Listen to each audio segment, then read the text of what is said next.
discussion and ask questions. Thank you so much for joining us this morning and have a great day. Thank you.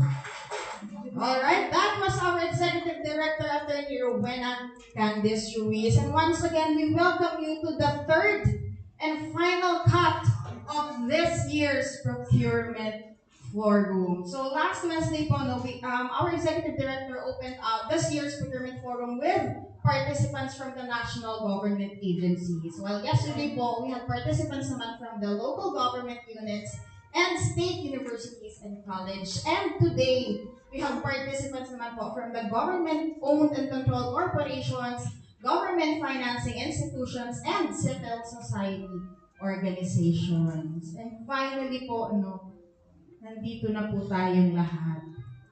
Buti hindi po tayo naligaw ng ways.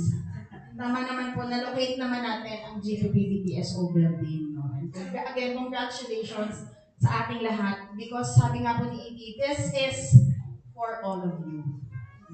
And as our executive director mentioned earlier, no, this year is more than special because again we're celebrating the opening of the new GPPB-TSO building. And we are really excited po to invite all of you to finally kick off this historic and momentous event. But for those who cannot join us today, we are still simultaneously being broadcasted live through our official Facebook live streaming. Kaya magandang umaga po sa ating pong online participants.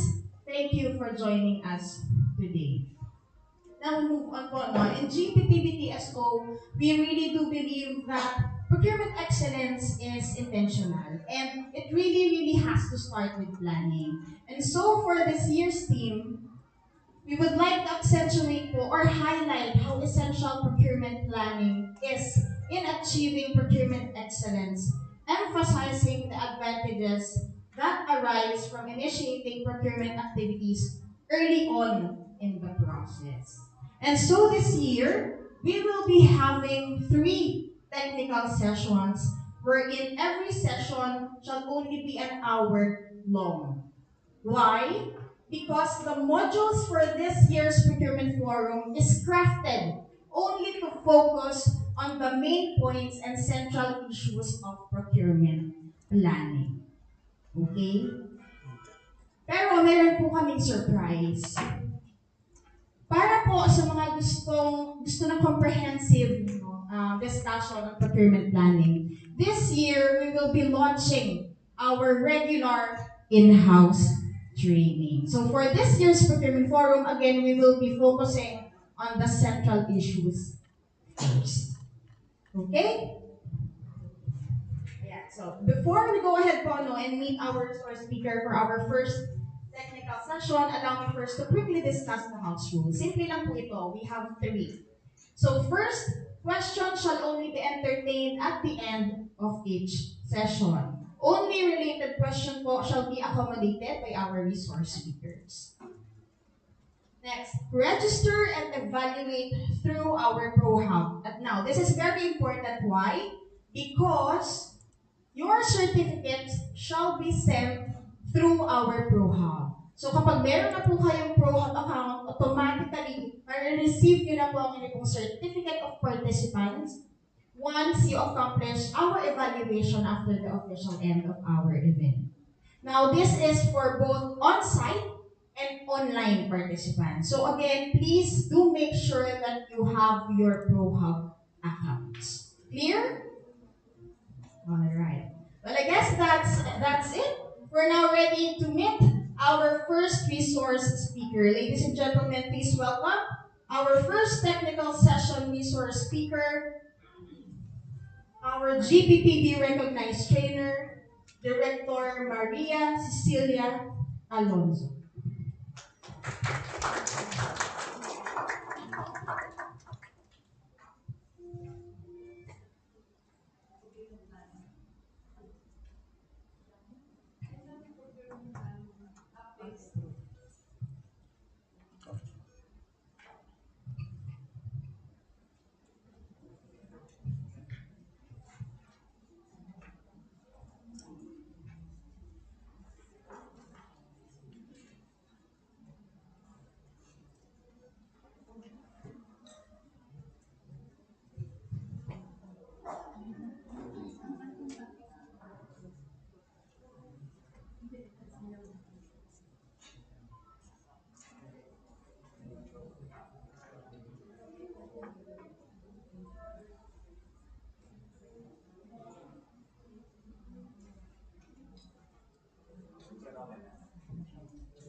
Magandang umaga. Medyo sa amin kasi dito sa GPPB as resource speaker, you should always be ready. I was a little bit surprised because I'm supposed to be in the second. I was not listening. Naakot na pala. So magandang umaga ulit sa ating mga viewers sa Facebook. Magandang umaga. I'm here as representative of the GPPB.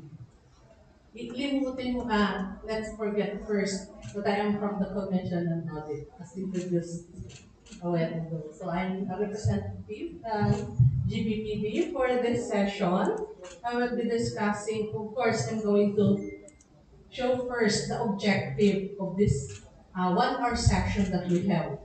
To identify policy updates and innovation on renewal of regular and recurring services. So I'll not be doing the details of the renewal of regular and recurring services, but instead, what is new on this policy, as in the indicated on the Appendix 37 of your handbook, the latest na version, January 15, 2024. If you don't have that copy yet, better download it in the gppb.gov.ph, and then always visit the gppb.gov.ph website for any updates related to the procurement. So yun po. And then for the second objective that we have, online submission system to EPA. So I will just be introducing to you the innovations and then the introduction of updates on the online submission of EPA. I will not be digging deeper about the EPA. I think somebody will be discussing on that. So yung system lang po ang aking i-discuss or will be showing it to you. And then another is to identify policy update and innovation on adopting sustainable and gender-responsive practices in procurement. And then, nung dumaan nga sa ang ating mga taga-housing, ma'am, naka-purple sila. Together with me, naka-purple din ako. This is the intention of, Women's Month. So yun po. So, in relation to that, so yung ating program ng government na yung Women's Month din, and then, syempre, ang GPPB hindi pa uhuli sa mga programs na gender-related issues and sensitivity. So, meron po tayong tinatawag na Adopting Sustainable and Gender-Responsive Practices and Procurement. So, tingnan po natin kung ano yung mga initiatives ng GPPB towards that direction. So, of course, ito yung ating objective. Pakitandaan po natin yung objective so that you can ask me later on. Na-attain ba natin yung objective ni ma'am? Diba? So, all you need to do is just to identify with the emphasis po. Nalimutan ko lang yung trigger ko. Na-surprise nga ako na pala isasalang. So, yun po. So, identify lang naman. You don't have to memorize because again nga, we have the gppb.gov.ph. Wala namang po ata ditong exam. So, later on, meron lang pong knowledge check na tingnan natin kung na-discuss ko yung ating topic for that specific area. So, outline, of course, renewal of regular and recurring services in accordance na dun sa Appendix 37 of your handbook on the revised IR 2016 revised IRR of RA 9184. And then the online submission system relative to EPA, I will be trying to have it in the live natin para ang data na makikita natin when I'll be showing to you the online submission system related to EPA is the live data that they have, that the GPPB have. So adopting sustainable and gender-responsive practices in procurement, as I have mentioned, ano ba yung mga strategies na ginawa ng ating GPPB in line with this? Ano ba? Pinitingnan ko kasi wireless ito. So, let's proceed with the renewal of regular and recurring services. Ayan, may clicker na ako.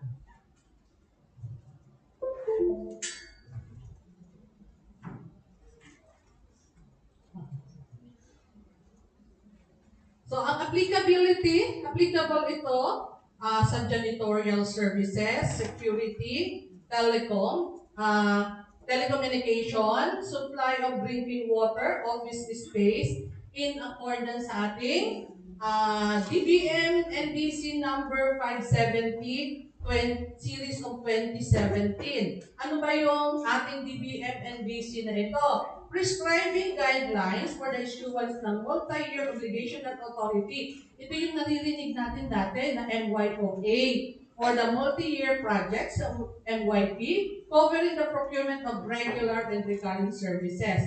And then in 2023, we have NDC number 2023-7 series of 2023 dated May 17, 2023, prescribed guidelines on the issuance of multi-year contracts. Ito na yung ngayon na latest issuance, pero the same pa rin naman ang kanilang in-identify na applicability nitong ating recurring na regular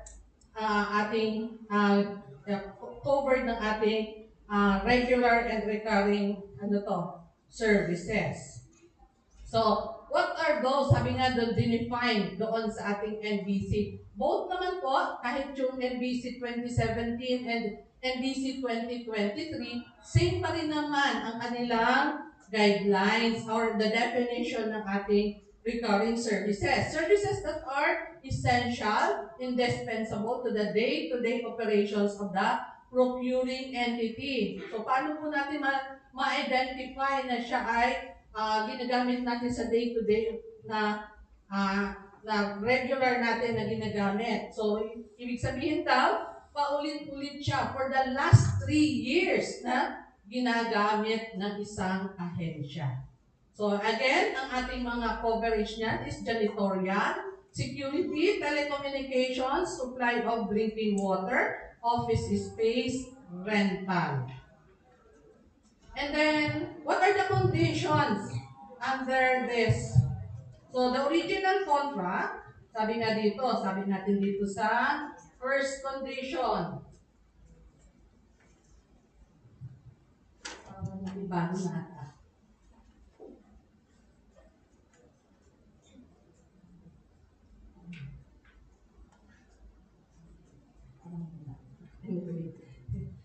The first condition natin is original contract awarded in accordance with Act A 9184. Wala naman din sinabi dito na it must be, so original contract, so pag sinabi kasi natin ng list ng office space, di ba? We have the separate guidelines for that. So, ang bottom line doon, the conditions, original contract awarded in accordance with RA 9184. And then there will be a cost-benefit analysis to show comparative advantage. Diba? Even doon sa ating planning, which will be discussed later on sa paradigm, there's really a need for the cost-benefit analysis. Yun ba ay mas advantageous to the government? And then satisfactory performance. When it comes to the satisfactory performance, di ba meron tayong mga parameters, mga basic criteria to be able for us to have this satisfactory performance. Paano ba natin malalaman na ito ay satisfactory performance? It must be something that is numeric, quantifiable. So meron tayong tinatawag na point system paggagawa nito. So I refer to you to Appendix 37. Nandun naman yung details on how we're going to say that the performance of that service provider or the supplier is satisfactory performance. Sabi nga doon sa Appendix 37, may mga minimum criteria sila doon na nilagay, and yet the procuring entity can add some more criteria.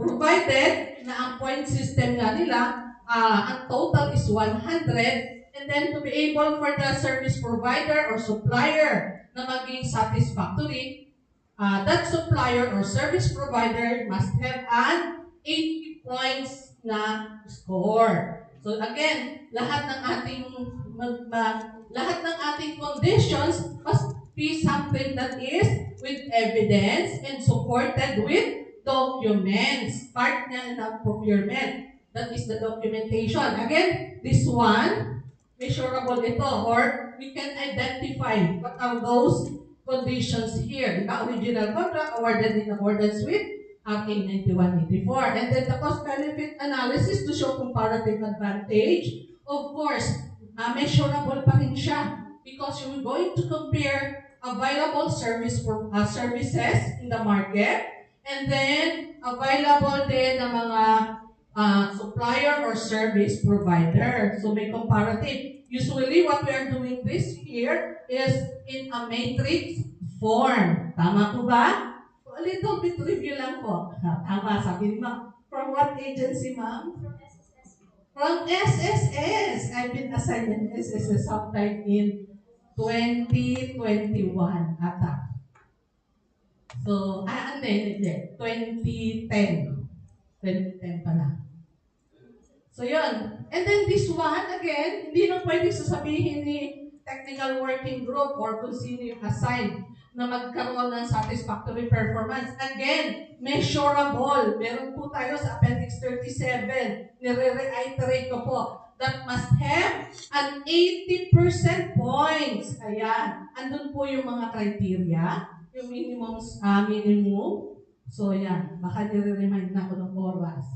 Submission of updated eligibility documents and performance security. So, depende po yun doon sa ating original contract, kung ano yung ating requirement. And then, ito rin po yung in relation to this one. Of course, ang basic doon ay ang PhilJEF registration. This is again something na ma-identify natin. So yun po, yung mga requirements. And then, for the details of the requirements, depende kasi yun sa mode of procurement under the original contract. Just refer again dun sa matrix ng Appendix 37. Yan, si ma'am. Relate si ma'am. Siguro, back siya. Marami kang tanong, ma'am. Maraming tanong si ma'am. So, yan. Pero, I think si Kayla, you have a limited slot only for the questions and answers. Because sabi nga namin, as agreed upon during the briefing, this is just some passive. Ayan. Passive lang. And then to the details, in-advertise din niya kanina, the GPPB will be offering a detailed training on these things that we are discussing now. Because I have only 1 hour to discuss the 3 topics. Yan. Mamaya, singilin niyo ako. Ayan. So, yan po yun. So, let's now proceed with that. Another conditions. Ang dami palang conditions. Pero pag yun naman po, you did already the procurement in accordance with the RA 9184, madali na po itong i-comply. So, when you're just going to have it, naman din, consolidate those documents. That's the essence naman ulit. May I remind to you. Medyo nag-advertise lang po ako reminder lang po yung mga documentations natin. Make sure that they have a storage, a safe storage for those procurement documents. Who handles that? Yes. The Bank Secretariat. Ayan po. Mga medyo lang natin, advertisement for review. And then, sabi nga dito, shall be included in annual procurement plan. Diba yun naman talagang basic natin? No APP, no procurement. Pag sinabi natin no APP, no procurement, it goes well with no PPMP, no APP, no procurement. So dapat po, let's remind our end user to submit the PPMP to be able for you to have that APP. Service provider must not be in a blacklisted.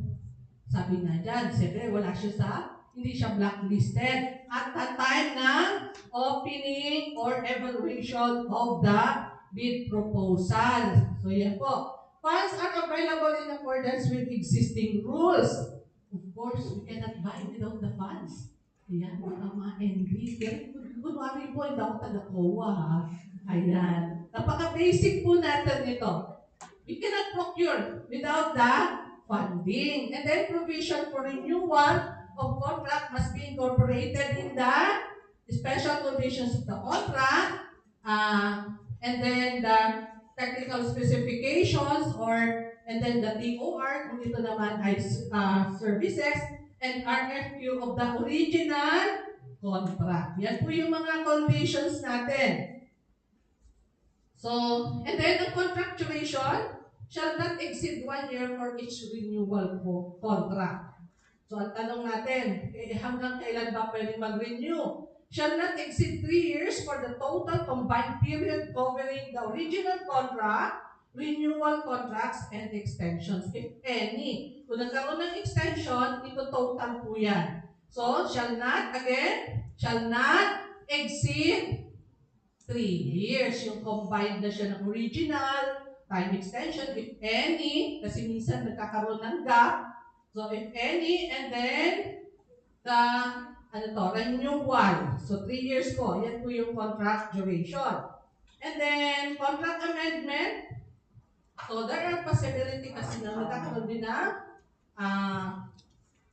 contract amendment. The first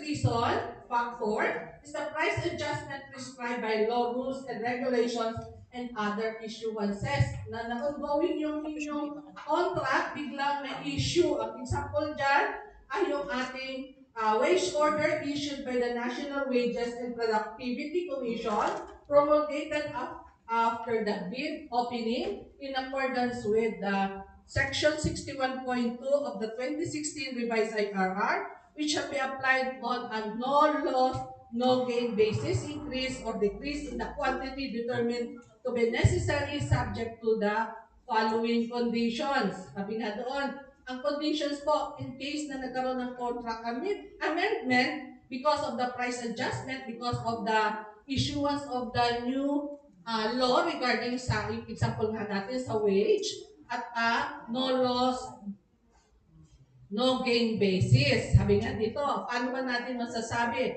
na no loss, no gain? Sabi nga dito, unit prices are the same or lower than those in the existing contract. Kung ano yung existing contract or the original or the principal contract, yung unit price, yun din yung i-apply.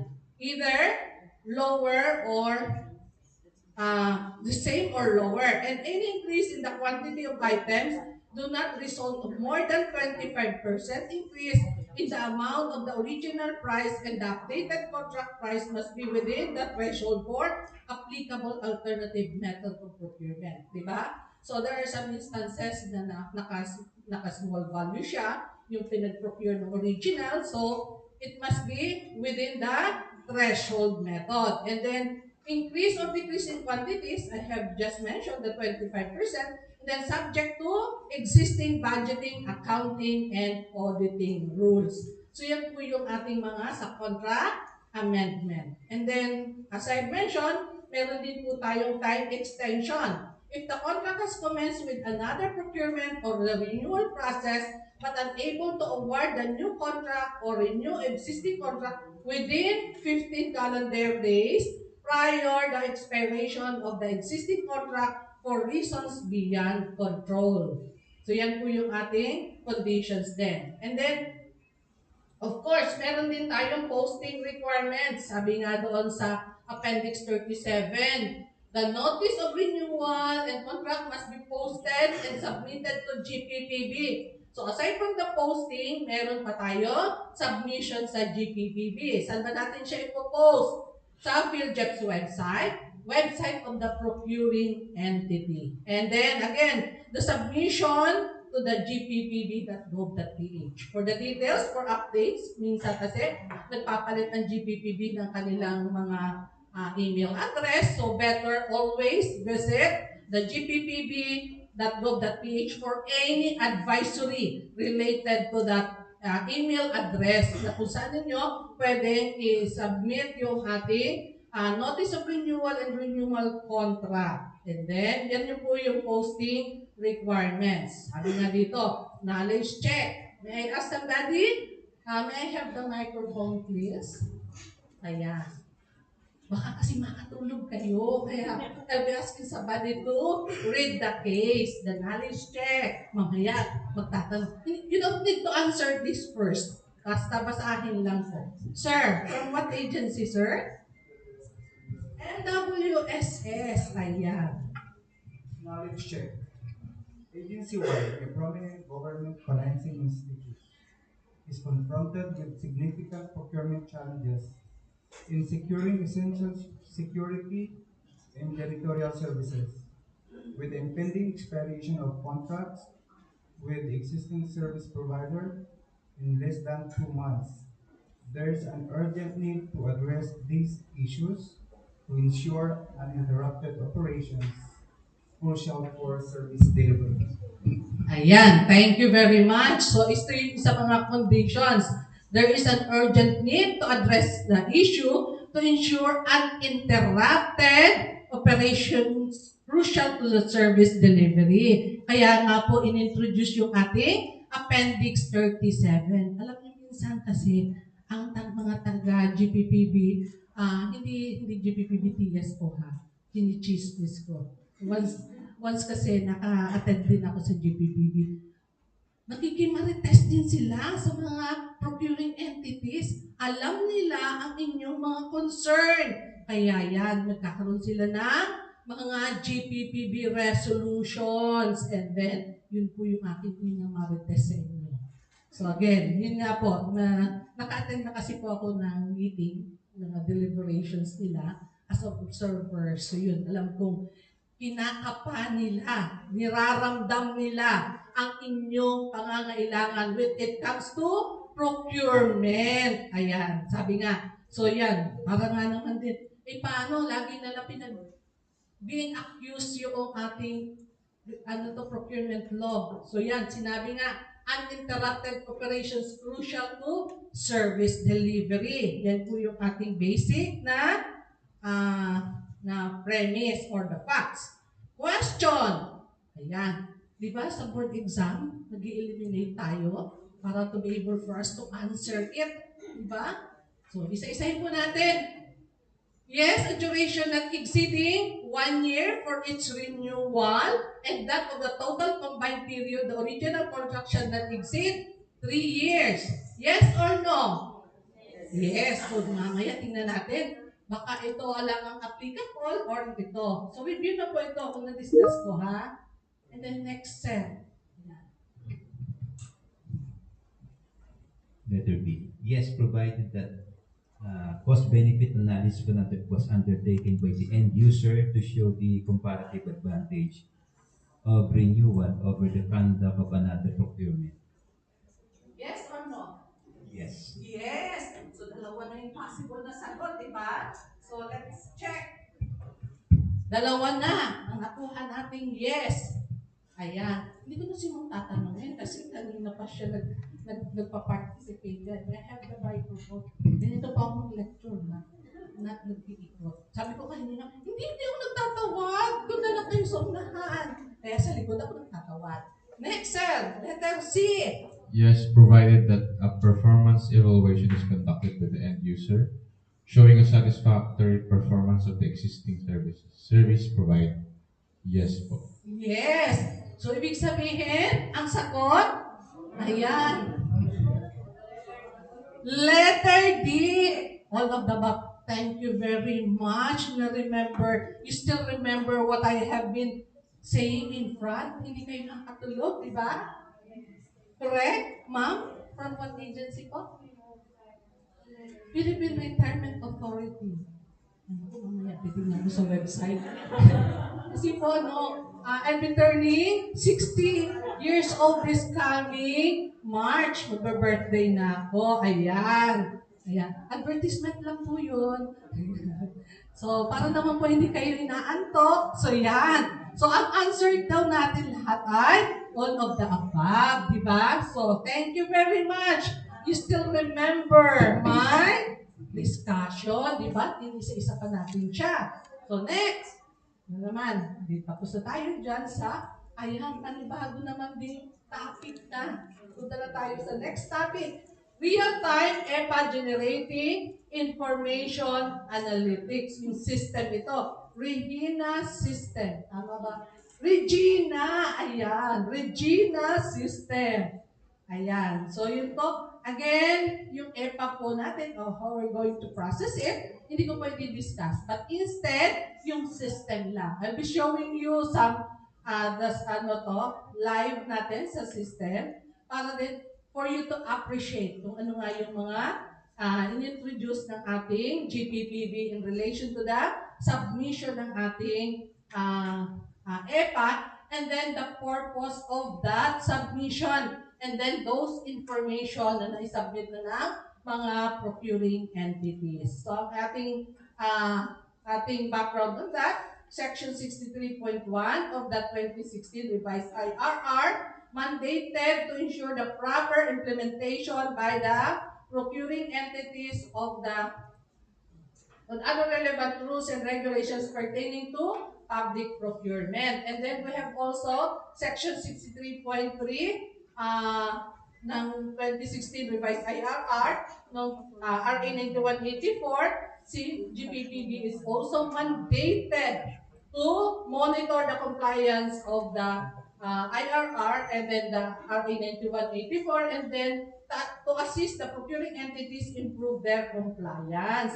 So, hindi naman po pala siya para i-penalize kayo ng GPPB. But instead, sabi nga natin, may I reiterate, is to assist the procuring entity improve their compliance. Kaya pala nila, they're gathering the data, the information coming from the procuring entity. Para naman din nga, sabi ko nga sa inyo, nakikinig din ang GPPB sa mga concerns natin. Ano kaya naging problem? Bakit hindi sila nakapag-EPA? Something like that. So they can issue something na resolution to be your guide in conducting the EPA.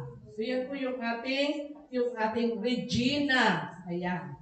And then another one, Section 7 of RA 9184, encourages procuring entity to undertake procurement activities short of award pending the approval ng GAA, Corporate Budget or Appropriation Ordinance. And then, starting ng fiscal year 2016, the General Appropriations Act authorized procuring entities to undertake EPA from pre-procurement conference until post-qualification of bids as soon as the proposed national budget is submitted to Congress. So yan po yun din po yung isang dilemma dahil nga sa wala pa yung budget, hindi tayo makapag-procure. So, in-introduce po yung EPA. And then, doon din sa ating interagency task force of the harmonization of national government reporting system under the Memorandum Circular number 2022-1 provides the guidelines for the incentive to procuring entities that subject EPA equivalent to at least 50% of the total value of its eligible procurement projects. And then, ito yung sinasabi ko sa inyo, advisory ng GPPB under advisory number 01/2023, dated May 5, 2023, advising all procuring entities shall submit their certification to monitoring at gppb.gov.ph instead to the old email nila na earlyprocurement@gppb.gov.ph. Hindi po naka-flash dyan at any rate, sabi ko nga sa inyo, just visit the gppb.gov.ph. And then, there was issued ng policy matter ng GPPB number 001/2022 dated January 17, 2022, providing further guidelines for the submission of certificate of EPA through electronic mail for the purpose of compliance to the performance-based bonus requirement. I guess itong PBB na ito is for sa national. So ito po yung isang mga requirements sa point system also to be entitled for the PBB, ang isang government entity. So yung background, parehas din ng previous slide, na doble lang siguro nila Kayla. Ayan. So yung 50% of the total value of its eligible procurement project should be subjected to the EPA. And then, the GPPB conducts regular monitoring of the implementation of procurement rules by the procuring entities through submission of procurement reports which include the certifications related to the conduct of EPA. Diba? We are required to, as procuring entity, kung ano naman yung ginagawa nating EPA, kailangan natin mag-submit ng certifications. And then submission received through email and considered a compliant will be included in the positive list for the endorsement to the 8025 for purposes of PBB. Si 8025 po kasi siya yung nagpa-process kung sino ang entitled for the PBB. May mga ratings po yan. And then for the fiscal year 2023, proposed budget, the GPPB-TSO was able to generate its EPA positive list last June 1, 2023, or exactly 5 months after the start of the year. A second level of review commenced on June 1, 2023, and by 15 September 2023. The final EPA positive list was endorsed to AO25 Secretariat. Ganyan po kasisipag ng ating taga GPPB-TSO. Ngayon, by this time, may karugtong ng TSO because they are the one task for the consolidation and then to have that data. So, online system automatically detects the actual date and time when the submission was made. This is the essence ngayon ng mga technology natin. Once we have submitted the documents exactly the same time, so na-generate. So, meron tayo ebidensya kung kailan natin siya na isubmit yung ating certification. And then, that have the procuring entities themselves enter the information. So kayo mismo may access in entering the information. So ito po yung naka-live natin na connections natin sa wala pa. Hihintay pa po. Hindi siya nag-connect. Ano na nag-access na ano?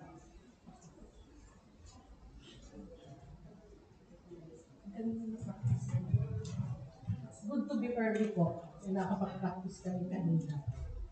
Thank you din sa traffic management ng MMDA. Biglang merong, I'm coming from Fairview. You know what is Fairview? Where is Fairview? Ayan. So remember the traffic. Ayan. Very thankful naman ako that they have that zipper lane of about 30 minutes. I'm in the GPPB building already. Very thankful sa wala naman din taga-MMDA dito because this is corporate agencies. So thank you sa put that zipper lane. Dire-diretso kami. This is already ito yung mismo site ng ating sa GPPB EPA submission. Sabi nga natin, once na magkaroon ka dito ng, hindi po kasi ako pwede mag-enter. So I'll just be showing to you the site ng ating system. So ito po yung ating makikita. And then, real time, yung ating date submitted. So manually daw yan. So i-acknowledge naman yan. And then, yan yung mga data natin makukuha. And then proposed, budget. And then notarized. So may mga questions dyan. Ayan. Yes or no? Yan. So user-friendly, meaning to say, this is a user-friendly also. And then you will be asked to submit the document. So this is only for the submission. So paano ako babalik? Balik mo. Nakataan mo siya.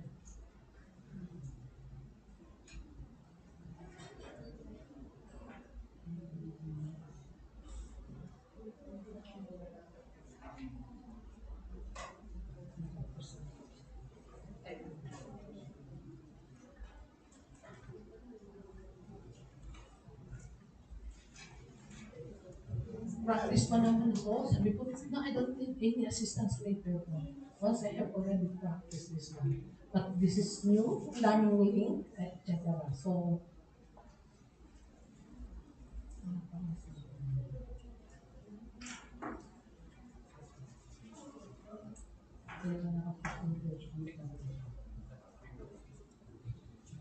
yan ang aking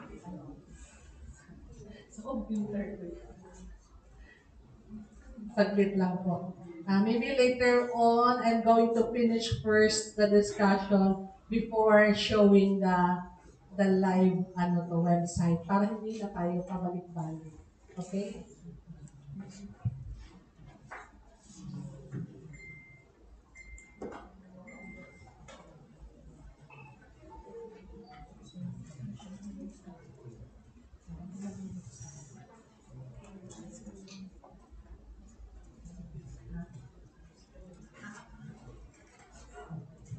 So I'm checking my time. Diba? Napaka-importante ng ating time.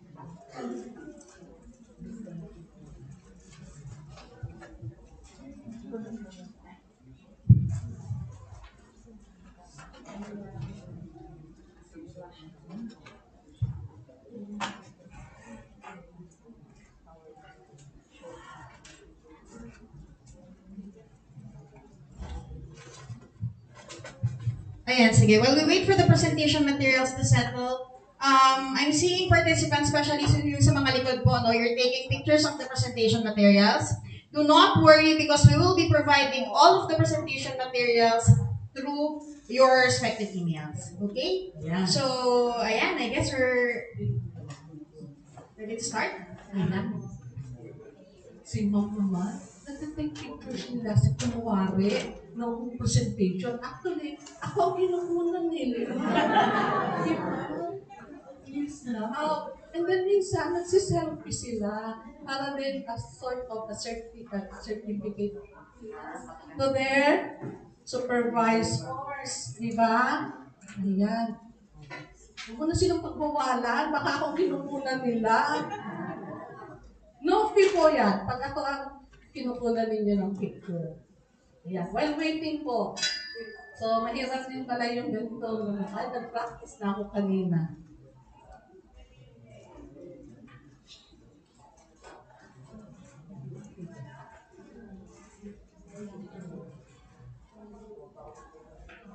Ayan, hindi na ako lalabas sa slides ko. I'll just be talking here. Mas later on ko na lang ipapakita yung dashboard ng GPPB. Anyway, you can still have it, may happy 2023 pa na National Women's Month. Hindi ko pa napalitan ng 2020. Hindi pa kasi siguro ako nakakuha ng materials for that.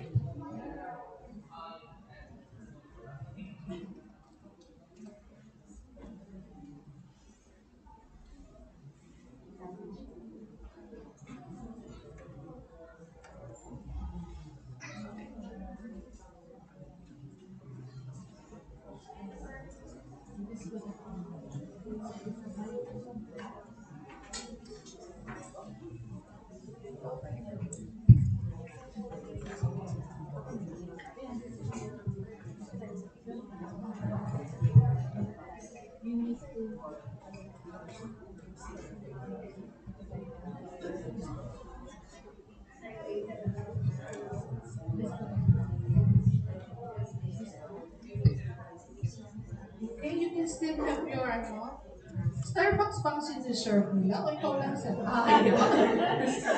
Sure naman, may Starbucks sa GPPB. Ayan. Tawa siya. Oh, well, waiting naman din.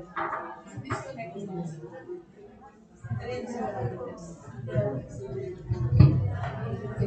That's official.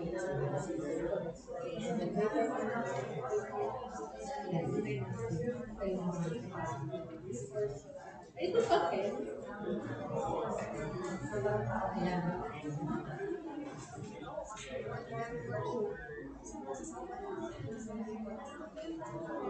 Ayan. Ayun, iba ko lang sa Starbucks. Maingit kayo doon sa Starbucks. Ayan. Thank you. Ay, ma'am.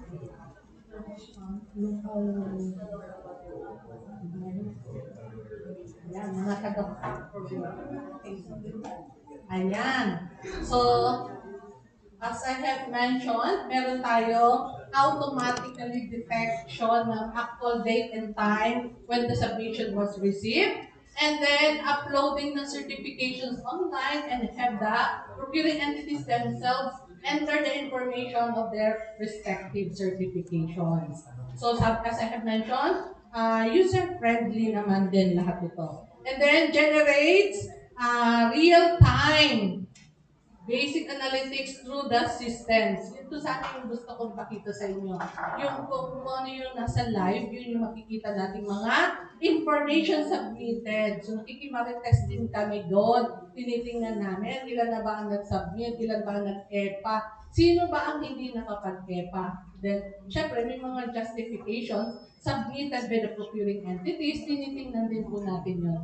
For, yun nga, ang purpose ng GPPB for that is to have yet some remedy or binibigyan ng solutions to the challenges encountered by the procuring entities and doing their EPAS. And then allows procuring entities to review all their information and correctness of the forms before clicking the submit button. So yun po yung ating mga nag-generate ng system.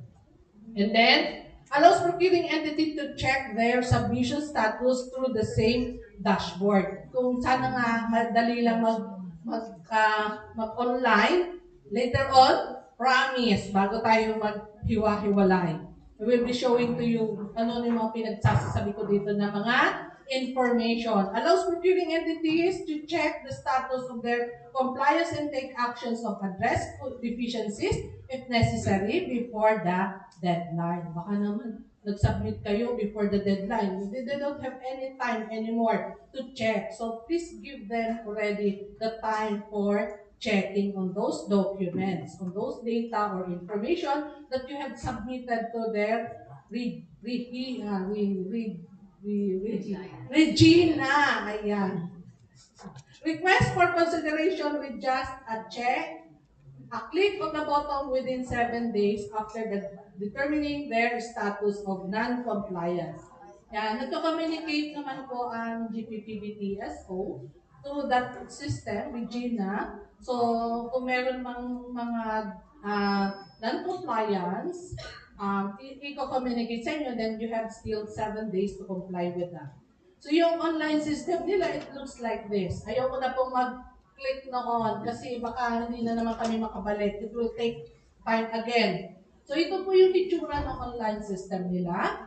And then ng GPPB for us na magamit natin. And then may mga options dito na 2024. Nasa 2024 na tayo. And then identify the name of the procuring entities. Sabi ko nga sa inyo, it is user-friendly po siya. Lahat po, kung kinakailangan na may mga choices, then may mga drop-down sila, and then they have still some, link na you can still add kung there is really a need. So yan po yung ating, yung system. And then, again, ito yung mga information that is what I have been mentioning. Marami pa po yan dun sa baba. If you can have na sana yung dashboard nila. If you will notice, sabi ko nga sa inyo, may mga ano siya, mga drop down in case na hindi siya exactly dun sa proposed budget. And then, number of EPA certificate submissions, yan, 693. I think this is not yet updated. Kasi yung updated na nakita ko kagabi is more than this one. And then, may data din tayo doon, number of procuring entities with successful EPA. And then, number of procuring entities with unsuccessful EPA. So, titingnan ng procuring entity kung kasali siya doon. And then, number of procuring entities with no EPA conducted. So, ito daw yung kanilang number, yung figures. Then, number of procuring entities exempted from the EPA. So, meron din sila kasi mga exempted from the EPA. So, yan po yung ating data. And then, based on that data na na-generate ng system, that the GPPB TSO can monitor that, and then they can recommend for any updates or dapat i-upgrade or something na in relation to the EPA. So yan po yung nag-generate nila. So that is our online system. So let's proceed to the third topic. Sabi nga natin, to identify updates or innovations on adopting sustainable and gender-responsive practices in procurement. Let's proceed first with the green public procurement na as defined. or as described, GPP is a process whereby public authorities seek to procure goods, services, and work with a reduced environmental impact through their life cycle when compared to goods, services, or works with the same primary functions that would otherwise be procured. Diba? So, yung ating mga kinagawian, so when we have that procurement planning, we can already integrate in our procurement that is a green public procurement by crafting and specifications na uh, na related dito sa green public procurement towards that direction. So, meron na tayong embedded the process na ng paggagawa ng sa planning, crafting ng specifications. Then, ang gagawin lang natin ay to consider this in our procurement planning through the drafting ng specifications, which I think i-discussion tungkol sa procurement. So, ito lang po yung ating mga basic premise pagdating sa green public procurement. And then, yan. Nagkakasay na naman ako. Kasi wala si ma'am, wala si executive director. Kunwari, ikaw ma'am si executive director. Ayan. Sige, sabihin mo sa amin yung message ni executive director when Rowena Candice Ruiz. As in, bigyan mo ng feeling, ma'am, na parang narinig mo kanina si ma'am, di ba? Si director. Ang feeling mo na ikaw yung nagsasalita nito. Go ahead, ma'am. From what agency? Infanta Quezon Water District.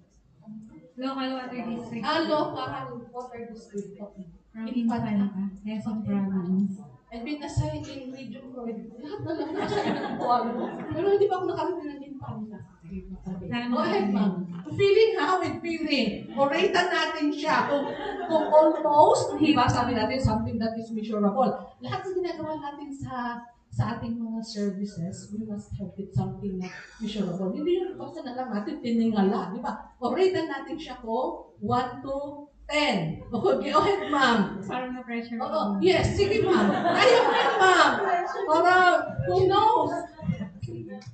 GPP or Green Public Procurement is not merely for compliance and procurement greenwashing, but is an initiative towards sustainable production, consumption, and disposal of items that make an impact on the environment and economy. Executive Director Rowena Candice Ruiz. Ano siya, ha? Sa ano? Oo, sige. Ikaw mo mag-rate. 1 to 10. 10! Ako talaga. Na ano niya. Huwag niyo akong susumbong kay ma'am. Baka i-message niya ako mamaya. Why did you do that? Yan. Siyempre, nag-iisa lang ako. Hindi naman po ganun si ma'am. So yan. Sabi nga dito, so yun po yun. Any reaction on this one? Any parang nag-click sa inyong isip? Would you like to share something about that green public procurement? Or sa inyong agency? Do you adopt any green public procurement? Yan, sabi nga ni ma'am. Ano ba yung nag-click agad sa isip mo? Tumanim agad sa isip mo sa sinabi ni Ma'am Gwen? From MWS's regulatory office, we have not yet implemented the green public procurement, but it is more of a mindful shifting of perspective on looking at the technical specifications of goods and services that we are to procure po. Ayan. Kung nakinig talaga si ma'am. Ayan, nakinig talaga si ma'am. Sabi nga, by crafting specifications towards that, sabi nga natin, lahat tayo nagko-consume, di ba, sa government. And then, sustainable production, sabi nga ni ma'am. So, it must be something that is sustainable. Baka ngayon lang siya naging available, later on, mawala na. Di ba? So, yun po yung ating mga isipin. And then, of course, the disposal of items that make an impact on the environment and economy. Baka naman yun parang mga isang gamit lang, disposable na, di ba? So, that's towards the green public procurement. So, let's make it this one na medyo isa-isip din po natin yung, although disposal is not under the RA 9184, what I'm saying here is, at least doon nagka-craft tayo ng ating specifications, na yung bang ay pag din-dispose ay will not do harm to the environment. Kung meron mang naging harmful siya, minimize lang. At least nami-minimize. Diba? Hindi yung mga plastic, ang daming plastic. At least kung, yan, the box. That's one of the green public procurement. So yun po yung reminder sa atin ni Director Reng. Yan, na 10 daw ang binigay sa iyo, ma'am. So again, green public procurement is a good practice for public procurement. And then growing understanding and operationalization of sustainable development since the Earth Summit in 1992. And then governments are leading by example and use of their immense purchasing power to shape the pattern of growth, eventually achieving green growth. And then best practice show the individual nature of the national GPP programs and provide inspirations for the Philippine Green Public Procurement. So ito po yung pwede nating gamitin sa matrix on the assessment ng ating green public procurement. So, actually, yung doon sa pinablish na the Philippine Green Public Procurement Roadmap, in line with the GPPB Resolution number 25-2017, I can share with you that materials. Na-download ko rin ata yun sa inyong website, sa GPPB-TSO. For purposes of this one, it is a study na para nandun lahat yung tinatawag natin, the Philippine Green Public Procurement. So, ang nakalagay doon is ang mga proposed na assessment ng possible na pagbibili tayo ng materials using these factors to be considered na naka-matrix po natin. Or again, sabi ko nga sa inyo, makulit talaga ako. Gusto ko laging something that is measurable. Ano ba yung market readiness na yan? Ano ba yung environmental impact? How can I say na may environmental impact, cost implications, and etc. What are those factors? So sabi nga dito doon sa ano na yun, assessment na yun na pagdating sa green public procurement, which you can have it, the Green Public Procurement Roadmap. It's a research materials. And then sabi nga doon, market readiness. Are there sufficient number of suppliers, choices, and product quality? So meron bang available sa market? So paano daw yun gagawa ng matrix? Sabi nga dito, a score is given between 1 if the market is not ready for ready at all. And then for example, when no suppliers exist, di ba, pag nagma-market research tayo, wala naman, sasabihin ni ma'am doon na green public procurement, wala naman din sa market. So isa po ito, i-consider natin. So may market, yung market readiness. And 5, if the market is perfectly ready and many suppliers which offer a broad choice of products are available. So yun yung ating first na consideration sa assessment. And then, next one, environmental impact. What is the direct environmental impact? For example, through emissions depending on the number of procured goods, and then the individual environmental pollution caused by each product. In addition, what is the indirect environmental impact through potential contribution to greening the industry depending on the leverage on the market? And then a score of 1 to 5 is given depending on the low or very substantive positive environmental impact. So again, meron tayong something na 1, 2, 3. So i-measure. Maybe you can have a criteria for that na pagka ito ang present, 3 factors, 3 and 4, so that makes it 5. So kayo na lang ang mag-devise, gumawa ng inyong mga criteria pertaining to this one. And then again, ito nga, nandun naman ito sa libro. And then, cost implications are decreasing cost through lower operational cost for energy. Diba? Pagka halimbawa yung mga ano na ngayon ng mga aircon na mas minimal ang consumption ng energy. water and disposal expected. Ano ba mga expected na pag-dispose na niya? Or higher cost, for example, as a consequence of higher product cost and higher product quality. A score of 1 to 5 is given depending on substantial cost increases or notable savings. So, syempre may mga advantages and then disadvantages. So, yung operational cost vis-a-vis doon sa magiging acquisition cost. Something like that. So, based on that, para din naman din siyang more on the procurement planning. Para din siya nagko-cost benefit analysis, pero syempre yung environmental impact, para namang hindi masyado, yun yung number one na considerations natin.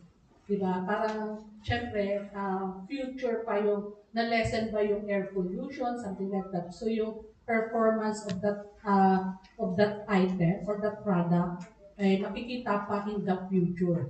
Pero at present conditions, yung at least yung may advantages and disadvantages kayo, i-weigh din naman ninyo yun as a procuring entity. So, yun nga, meron tayong tinatawag na 1 to 5 na scoring. At least meron tayong pagbabasehan. Hindi lang tayo tumingala sa taas, sa baba, then sabi natin, okay na yan, green public procurement, let's go with the green public procurement. And then, practicability. Are supposed green criteria easy to formulate and to verify? Yun yung mga scoring natin. And then, a score of 1 to 5 is given depending on substantial cost increase or notable sa cost pala yun. A score of 1 to 5 is given depending on the difficulty or easiness to formulate and to verify green criteria.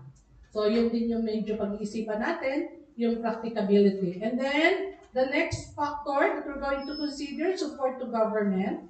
A score of 1 to 5 is given depending on either a weak or a strong connection to government environmental objectives. Marami naman din po tayong mga laws, rules, and regulations pertaining or issued na mga policies regarding doon sa ating environmental na objective ng ating government. And then, support to the local economy. Di ba sabi natin, go local. Ayan. Biglang tinignan ko yung sapatos ko. Local po ito. Hindi po ito imported. I do not buy imported shoes. Kasi mahirap din yung imported shoes. Kasi iba naman yung paa ng mga Amerikano sa paa ko. Ayan. Yan ang katwiran ko. Ayan. So, support to the local economy. A score of 1 to 5 is given depending on either no or substantial support to the local industry and local SMEs. Pero napaka-importante po na tayo mismo sa government ang mag-initiate of this green public procurement kasi that the budget allocated for the procurement is really very high that we can dictate already the market. So, simulan po natin sa government ang initiative na yan. Ito yung sinasabi ko sa inyo na roadmap inspired by the Philippine Green Public Procurement Roadmap is inspired by the logic that government have to lead by example in transforming the market. Yun po yung na binanggit ko kanina na tayo ang maglilid in transforming the market, na maging green, na magkaroon ng items available in the market towards that green procurement. And then, numerous international examples is to adopt the best practices and to avoid all possible failures in the way forward. Sabi nga ni Director kanina, ni Director Ruiz, na something that is sustainable. So, hindi lang yung present ngayon. So, towards that, statement ni Director Ruiz. So, yan. And then, public procurement, initially, meron tayong first set of priorities na CSE. Di ba, yung ating kung mapapansin ninyo, mga ginagamit natin, yung mga bumibili sa PSDBM, multi-copy paper, na siya, towards green public procurement na siya. Toilet paper, record books, cleaners, hindi na masyadong maamoy, ayan, hindi na masyadong, and then the chairs, if you will notice, that's already, nag-craft na sila ng specifications towards that green procurement. And then disinfectant sprays, trash bags, siguro yung trash bag, itim pa rin, pero mas recyclable na siya. Yeah, tama. See, yeah. Liquid hand soap, detergent powder, LED lights and bulbs. Diba lahat na natin ginagamit, tinitingnan ko nga, parang hindi, LED na ba yun? Ayan, LED na daw. Baka sila mismo, hindi pala tawa sila sa akin. Sino nagpagawa nito? Si PWH. Ayan, DPWH naman daw. Pero as an user, they can still naman din say something about the procurement at DPWH and nag-implement. So, first set of prioritized products also, computer and laptops. Kung mapapansin ninyo, kunting naiiwan natin, nagla-log off na siya. And then, can be easily naman din put on. Then, air conditioners. So, vehicles natin. Actually, yung vehicles natin, ang ating specifications, laging towards yung mas mababa ang consumption ng gas. Kaya nga nag-issue ang BBM ng guidelines related doon sa ano lang ang pwede natin bilhin na vehicle. So yeah, isa yun. Dapat you must consider that DBM. I don't know if it is applicable sa mga corporations. Fridge and freezers, and then copiers, paints and varnishes, food catering and services. Ayan nga, sabi ko sa inyo, mga karton na, hindi na yung styro. Ayan. Training facilities, hotels, and venues. Tinitingnan ko rin. Siguro yung, yung ventilation, maraming bintana. Siguro tingnan natin mamaya kung may view dyan, kaya tinatakpan. Baka may view hindi maganda. Mainit lang. Mainit lang. So that's energy conservation. Toilets and urinals. Di ba pag umiihi tayo, may dalawang pindutan. Isang pang urine lang, and then heavy and light na lang ng water. So dapat nakaset yun ng pag-light, yung mga simple things, kahit sa bahay natin, di ba? Tapos bumibili tayo ng pag may bagong bahay tayo, binibili natin ng mga urinals, something that we can conserve water. Yeah. Textile and uniforms and work clothes. Ayan. So dapat that is something na procurement. Ayan. Madal malapit na. Skip knowledge. Ayan. Wala na. So, prior to projects, broad products. So dun nga sa recent lang ito, noong October 2023, the GPPB-TSO conducted a follow-up consultation with the GPP pilot agencies. Nagkaroon kasi ng mga pilot agencies na they are parang towards that green public procurement na kanilang lahat ng pinoprocure. So nag-come up sila ng mga listahan pa. Aside from doon sa unang 5, nagdagdag na sila, naging 7 na. 1, 2, 3, 4, 5, 6, 7. That includes already the considerations ng mga items na ito doon sa list na kanilang ginagawa ng list na for towards that green procurement. So, energy efficient equipment or facility, dati na ito, na na-LED nga yung ating ilaw. And then food and catering services, as I've mentioned, yung sample kanina. And then meetings, incentives, conferences, and exhibits, yung mga nag-exhibit, so towards that green public procurement. Ang nadagdag dito is on the ICT system, devices, equipment, or facilities, and then the construction materials. So yung motor vehicles naman, as I have mentioned, meron guided tayo ng national rules and regulations pertaining to that. And then sustainable textile fabrics. So yan po yun. And then ano ba yung mga GPP updates, ng Green Public Procurement updates. So nandito na ngayon tayo sa at least ang projection noon is enrolled in the UNEP SG 12 Implementation Assessment.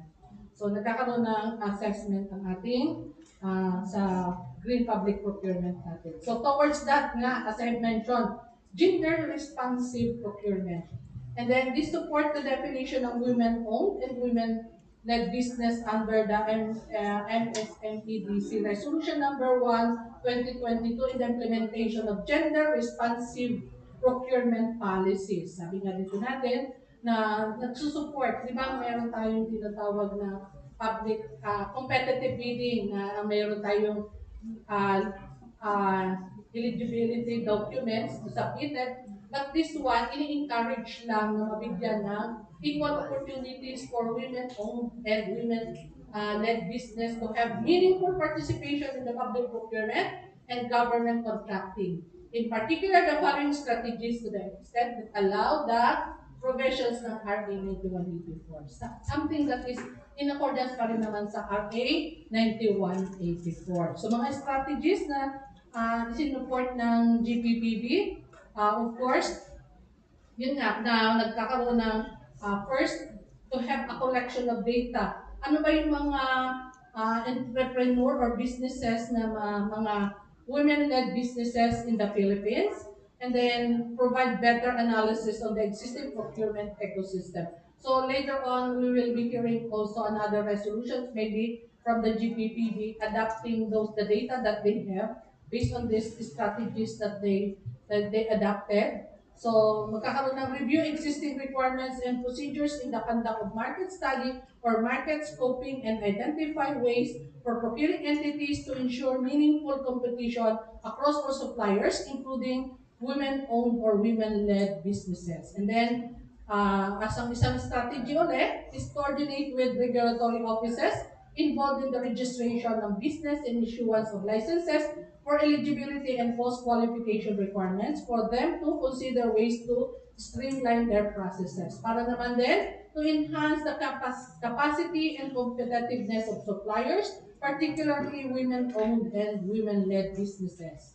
So, mga strategies pa lang naman ang ina-adapt ng ating procurement as of now na towards that gender-responsive procurement. And then, of course, to establish an inclusive capacity development program for suppliers, including mentoring for women-owned and women-led businesses to ensure the enhanced supplier diversity and public procurement. So yun yung mga initiative ng ating GPPB. At any rate, you can have it in GPPB, the details on the is GPPB Resolution number 1-2023. Mga strategies yan on paano tayo makaka-respond doon sa gender-responsive procurement. So, why go gender-responsive? So, yan po yung data. Huwag na daw yung knowledge check. Ayan, how to go gender-responsive. As yung sa strategy natin, as mentioned to kanina doon sa GPPB resolution, there will be review, enhance, collaborate, and encourage. So to review the existing requirements and procedures, paano ba makaka-adapt ang mga businesses ng women-led. So to enhance, greater access to market of women-owned and women-led business through e-commerce and e-procurement system, and then collaborate with the private sector, entities, civil society, on women's group and other, para magkaroon lang ng data din kung ilan sila. And then encourage them to participate in the procurement ng government. So that's all how to go to gender responsive. So sa ngayon, wala pa talagang embedded siya doon sa IRR ng RA 2184, but instead, towards that direction, pinag-aaralan pa. So mga strategies pa lang naman ang nakalagay doon sa ating GPPB resolution. Ayan. Let's end my sabi nga nito, thank you, because I was given already. We have only 5 minutes to go. Nakatulog kayo? Hindi. Gising because of the coffee. May coffee naman ata doon. Pero very interesting siguro yung topic on your part. This is only facility. Again, you can, sabi nga dito, Government Procurement PH pa rin na hindi ko masyadong naiintindihan yung iba eh. Basta ito lang ang kabisado ko, yung Facebook account. Hello sa Facebook, we are live. Ayan. Baka meron din nagpipicture sa akin ba sa Facebook. Tapos makikita ko doon sa Facebook ko. Ayan. Ma'am? Alright, that was again our GPPB Recognized Trainer Director, Maria Cecilia Alonzo. So at this point po, let us proceed agad-agad na sa ating open forum. So again po, we will be accommodating only related questions from both on-site and online. But as I'm seeing now, wala pa po questions tayo online. So let's move forward to our on-site questions. Alright?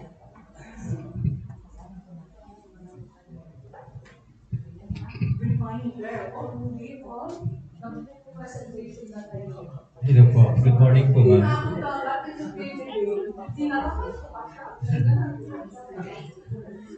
Actually, ma'am, this is regarding the renewal of the recurring services.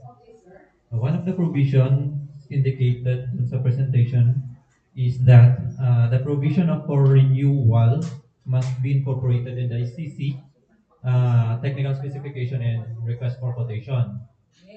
From what I know, the recurring services was only incorporated last year, middle of the year. Uh, Ito po yung tanong ko. So, doon sa aming service provider, internet service provider, nagpabid po kami last year ng January, early procurement, and na-award po yun. So, for the last 3 years, public bidding po yung ginamit namin, same din po yung nananalo. Ang tanong po, with that provision, pwede po ba namin gamitin ang recurring services provided na hindi po namin nailagay yung provision na renewal services doon sa special conditions of the contract noong last year? Yes. Sabi ko nga sa inyo, this morning, I was asking also kay Kyla, sabi ko siguro we need to redefine this because doon sa, sorry. Ayan. Ang tanong po niya, kung applicable sa kanyang, let me check my kodigo. Ayan. Appendix 37. Sabi doon sa Appendix 37, ayan, medyo matagal po yung bukas.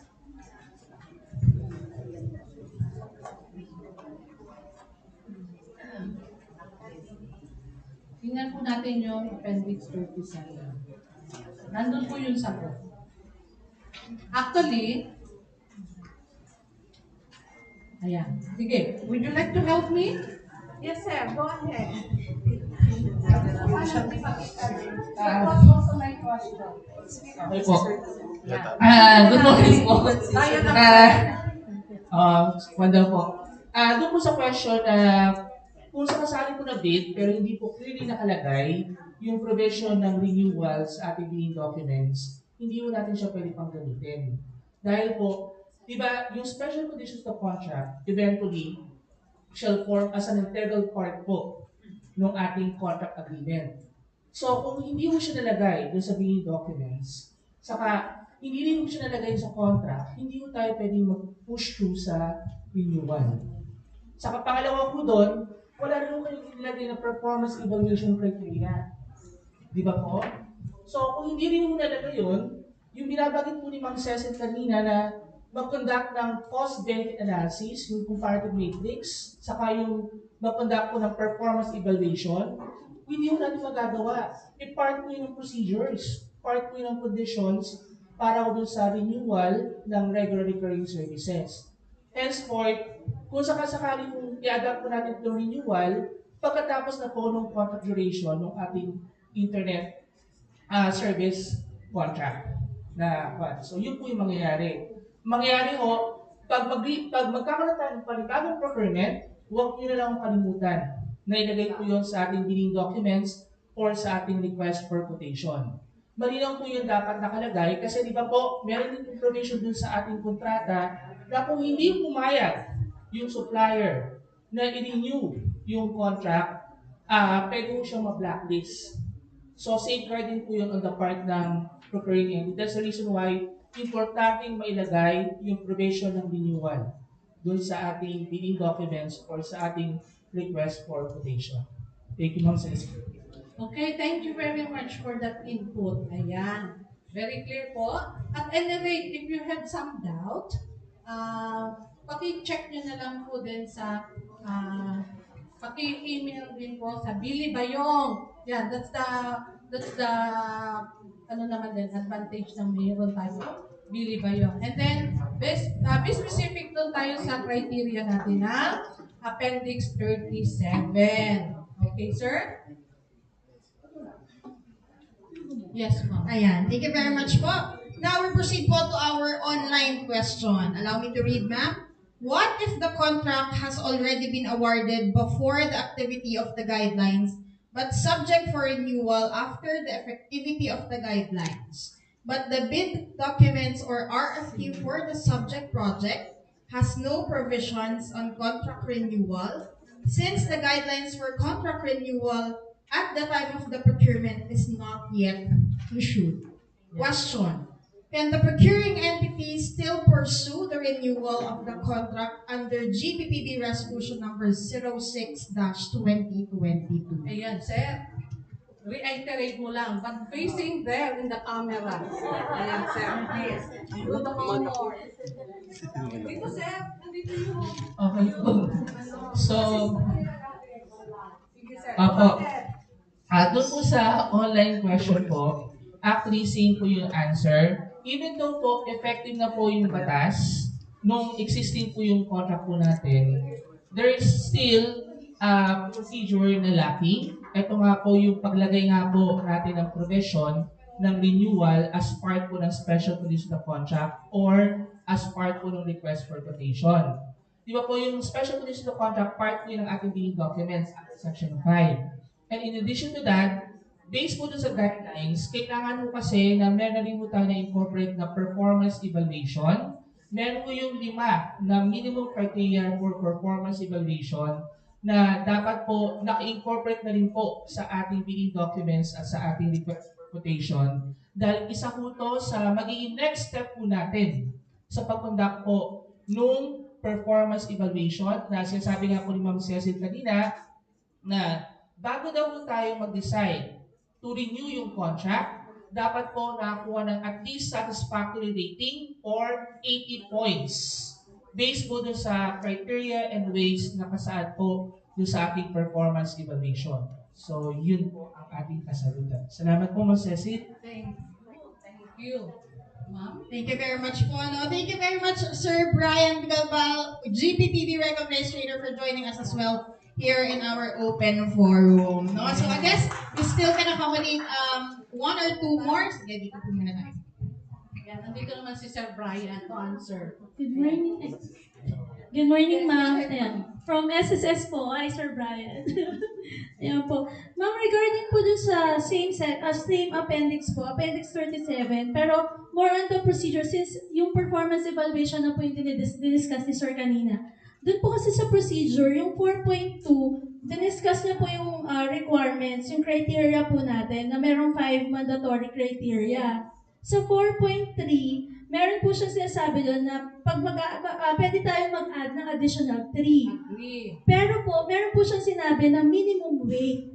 Doon kasi sa 4.2, ang sabi niya, ang weight allocation, 25, 25, 20, 20, 10. Pagdating po sa 4.3, kung mag-a-add daw, 20, 20, 10, 5, 5. Ang tanong namin, sir, kung ang gagamitin po namin, ang tanong po namin, kung ang gagamitin po namin ay yung 4.2, dapat po ba namin i-take separately yung weight allocation for this at saka dun sa 4.3 na weight allocation? Kasi ang kinukol sa amin ng audit namin, dahil may minimum weight allocation daw po na 20 points dun sa 4.3, dapat ang score din na makukuha ng supplier for the performance evaluation, kahit na yung 4.2 ang basis namin, ay dapat 20 points din.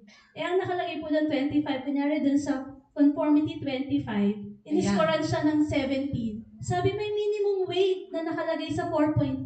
Hindi ba dapat ma-meet niya yung minimum weight na 20 points? Ayan. Yun Teka po yung muna po. separate ba siya 4.2 and 4.3? Ang una muna, 4.2. Ayan yung conditions. If you will sum up it up, 100. And then yung 4.3 may condition that the procuring entity can add some more criteria.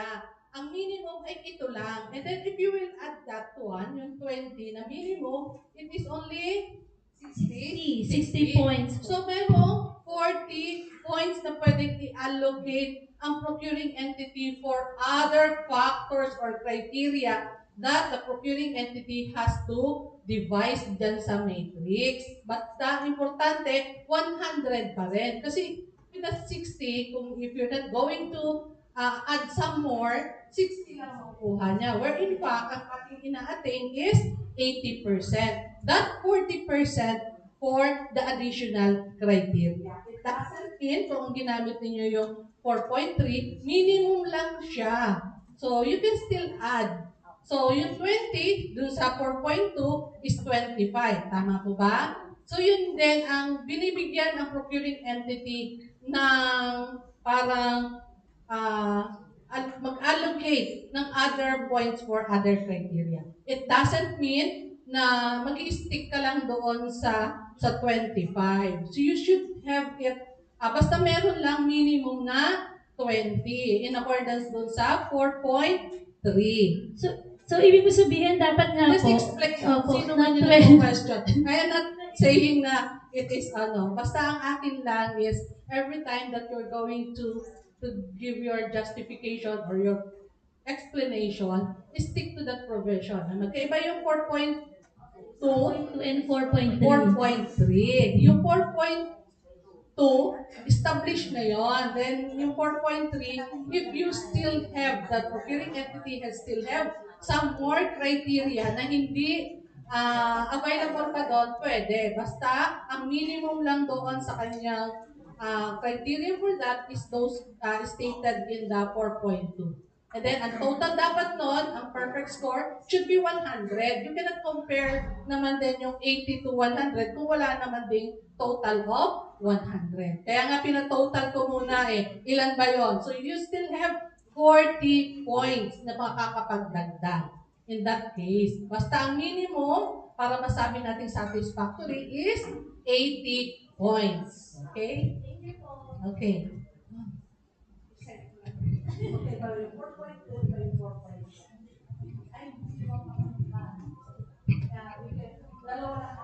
Hi ma'am, good morning. Dave Musa po from Ilrice, Nueva Ecija.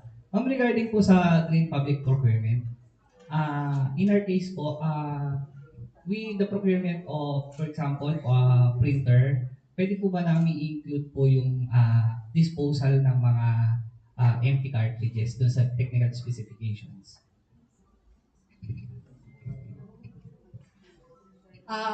Kumbaga parang Ma'am, parang ang mangyayari po, si supplier po na printer, for example po, bumili bang kami ng mga consumables like toners, inks, yung mga empty cartridges, pwede po nilang i-buy back. Kasama po dun sa special provisions ng contract. Pwede ilalagay po dun sa technical specifications na.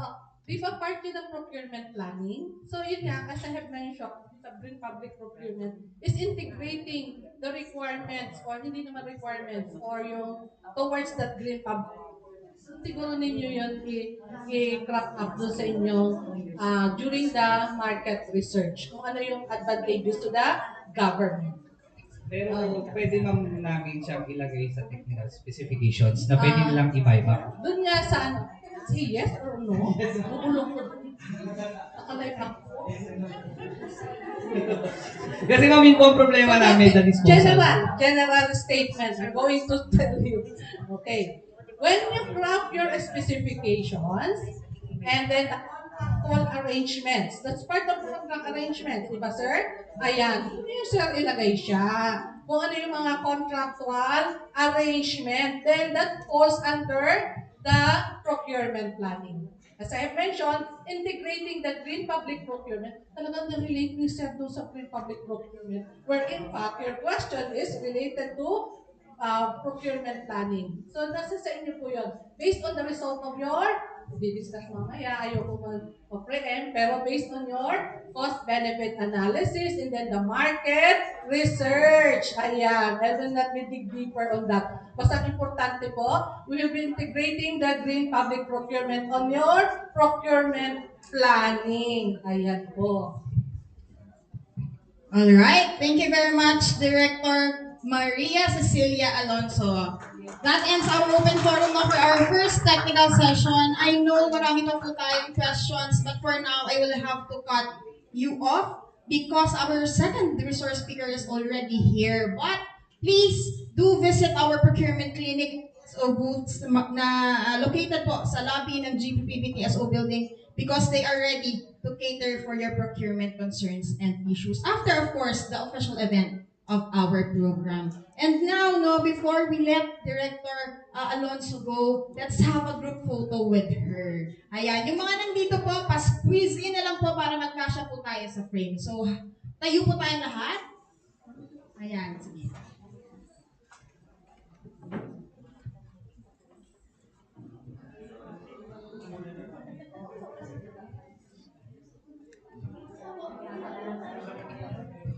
Ayan, tapos po yung mga nasa likod, lapit na lang po, insert po tayo sa gitna para makita po tayo. Ayan.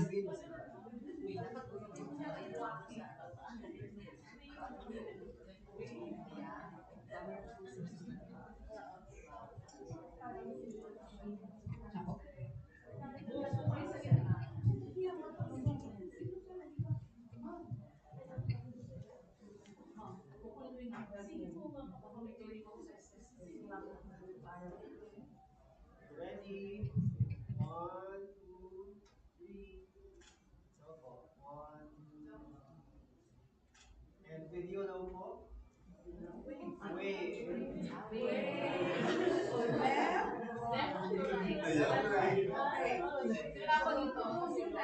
One, two, three. Balik po.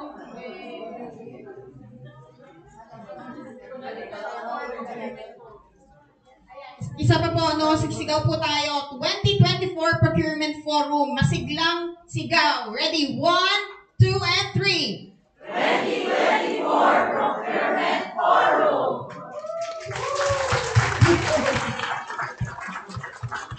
Alright, that ends our first technical session. Again, a round of applause for our GPPB recognized trainer, Director Cecilia Alonzo. Again po, the presentation material will be provided to your respective emails. And now, let's move on to our second technical session. Let's welcome, ladies and gentlemen, Miss Junelyn Pagunsan.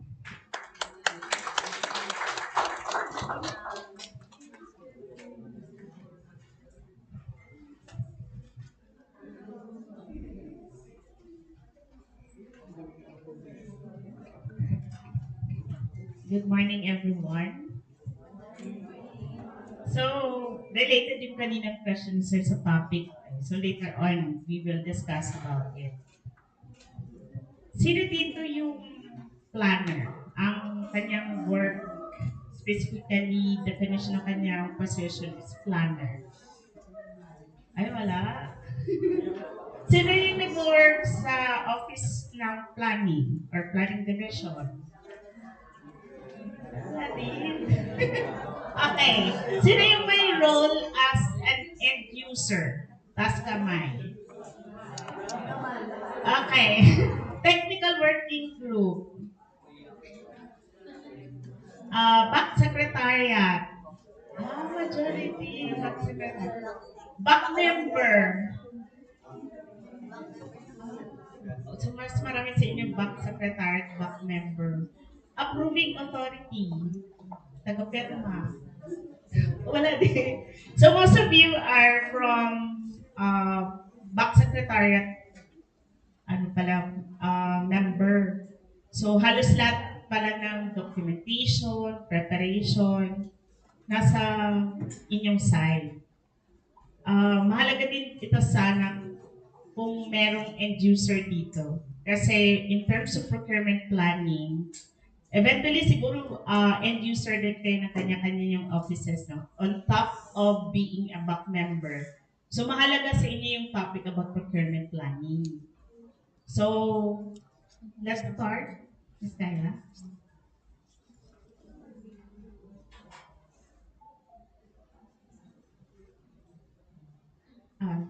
Hello din pala sa online. So, my discussion for this morning is about procurement planning and budget linkages.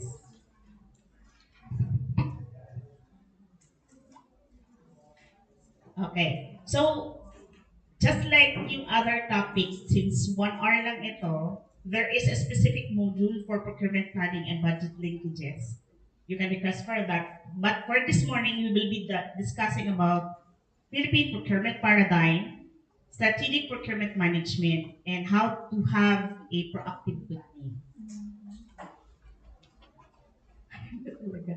Okay, let's start with Philippine procurement paradigm.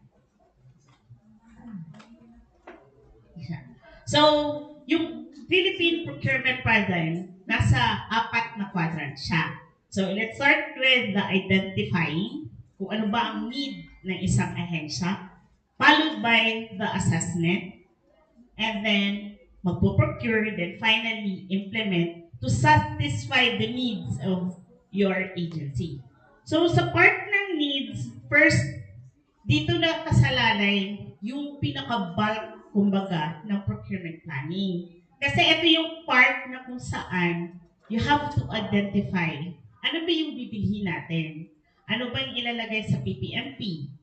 So kung ma-identify mo yun, you have to reflect also ano ba yung organizational goal ng aming opisina. Di ba, usually pag sa GOCC, meron kayong corporate planning. So, meron yung mga strategic goals, strategic objectives, and that goals and strategic objectives, kailangan mo siyang i-implement. Then you will have a operational plan right after that to implement that strategy. Kasi hindi lahat-lahat ng strategy, may prioritization kang tinatawag eh. And you have also to consider na limited din ang budget niyo. And also, for the government financial institutions, medyo may luxury din siya kasi may other sources of fund din siya. But, we all have to consider na we all have a limited budget. And we all have a much bigger goal and much bigger objectives. So, yung procurement planning, pumapasok dun sa operational planning stage na dapat, pag bibili tayo ng equipment, it should be aligned with our objective and eventually to our goal. So, during that identification kung anong objectives, ano yung magiging action plan mo, operational plan mo, doon ka na magkakandak ng cost-benefit analysis. Bagay ba siya ang bibili kong equipment, materials, or magpapagawa ako ng building or any infra project? Or kukuha ba kami ng consultancy? So, you have to consider a lot of cost-benefit, feasibility study, market study. Mostly, ang feasibility study, gagawa mo yan kung, for example, kung infra, okay ba yung pag-test ng soil? Kasi hindi ka lang naman pwede mag-construct ng isang building kung wala kang result ng test on the soil and other types of requirement para tatayo yung building na kahit mag-earthquake o di kaya bahain, hindi siya mag-topple down. So, lahat ng bulk of the procurement planning, dito siya mag-uumpisa. Kasi, if you have not done your market study, if you have not done your feasibility and cost benefit, all of these things hanggang sa satisfaction, masisira siya. O di kaya, kumbaga, it will end up not to satisfy your need, but eventually, it will not satisfy the objective and goals of your organization. So, tandaan nyo na mahalaga ang identification. If you have done all of these things, then it will be easy for you to put up all of your projects in the PPMP and eventually to the EPP ng organization nyo. So, by having all this identification, i-assess mo na siya ngayon by reviewing all the results of your market study, feasibility, and cost-benefit analysis. Dito na siya papasok kung magka-competitive bidding ka ba, or i-procurement by lots mo ba siya, or meron bang pondo ang aming ahensya for that in terms of readiness, and kung pasok siya sa consolidated EPP ng ahensya or PPP, kasi kailangan mo, before you procure something, you need to have an approved EPP. And then, titingnan mo din kung enough ba yung feasibility and market study that you have done. If you comply all of these things, then you can now proceed to the procurement. So, dun sa stage ng procurement, dun mo na siya ipaperform mo kung competitive bidding yan for goods in front consultancy. You have to follow all the procedures from the advertisement down to the implementation. Kasi each and every procurement method has its own process, own requirements. So, yun yung dapat nyong tatandaan. And also, dun sa procurement side, let's say kung ayaw mo ng competitive kasi mas suited pa lang alternative, you also have to follow the procedure and requirements for that. So yung lahat ng procurement related, kung competitive bidding man yan or alternative method, dito siya sa third quadrant na fall. And eventually, after you've gone through the procurement, magpo-proceed na siya doon sa implementation. During the implementation, eto na yung part na kung saan yung result ng outcome ng lahat ng analysis mo and then the assessment, dito mo na siya i-check. Kung pag-receive ko ng item, for example, for goods, sumakto ba siya sa tech specs na gusto ko or sa condition na gusto ko.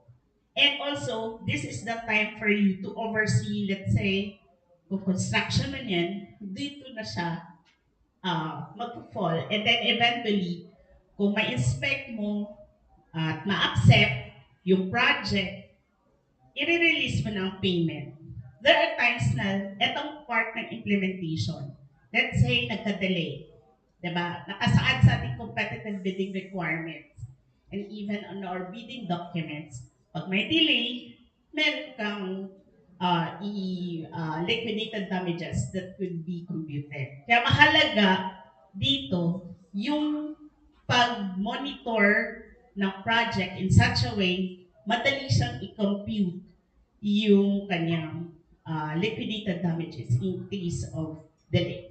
Also on this part, dito din yung papasok yung performance evaluation. Especially kung recurring procurement. Dito mo na siya i-execute kung dapat mo ba siyang i-procure ulit on the same supplier.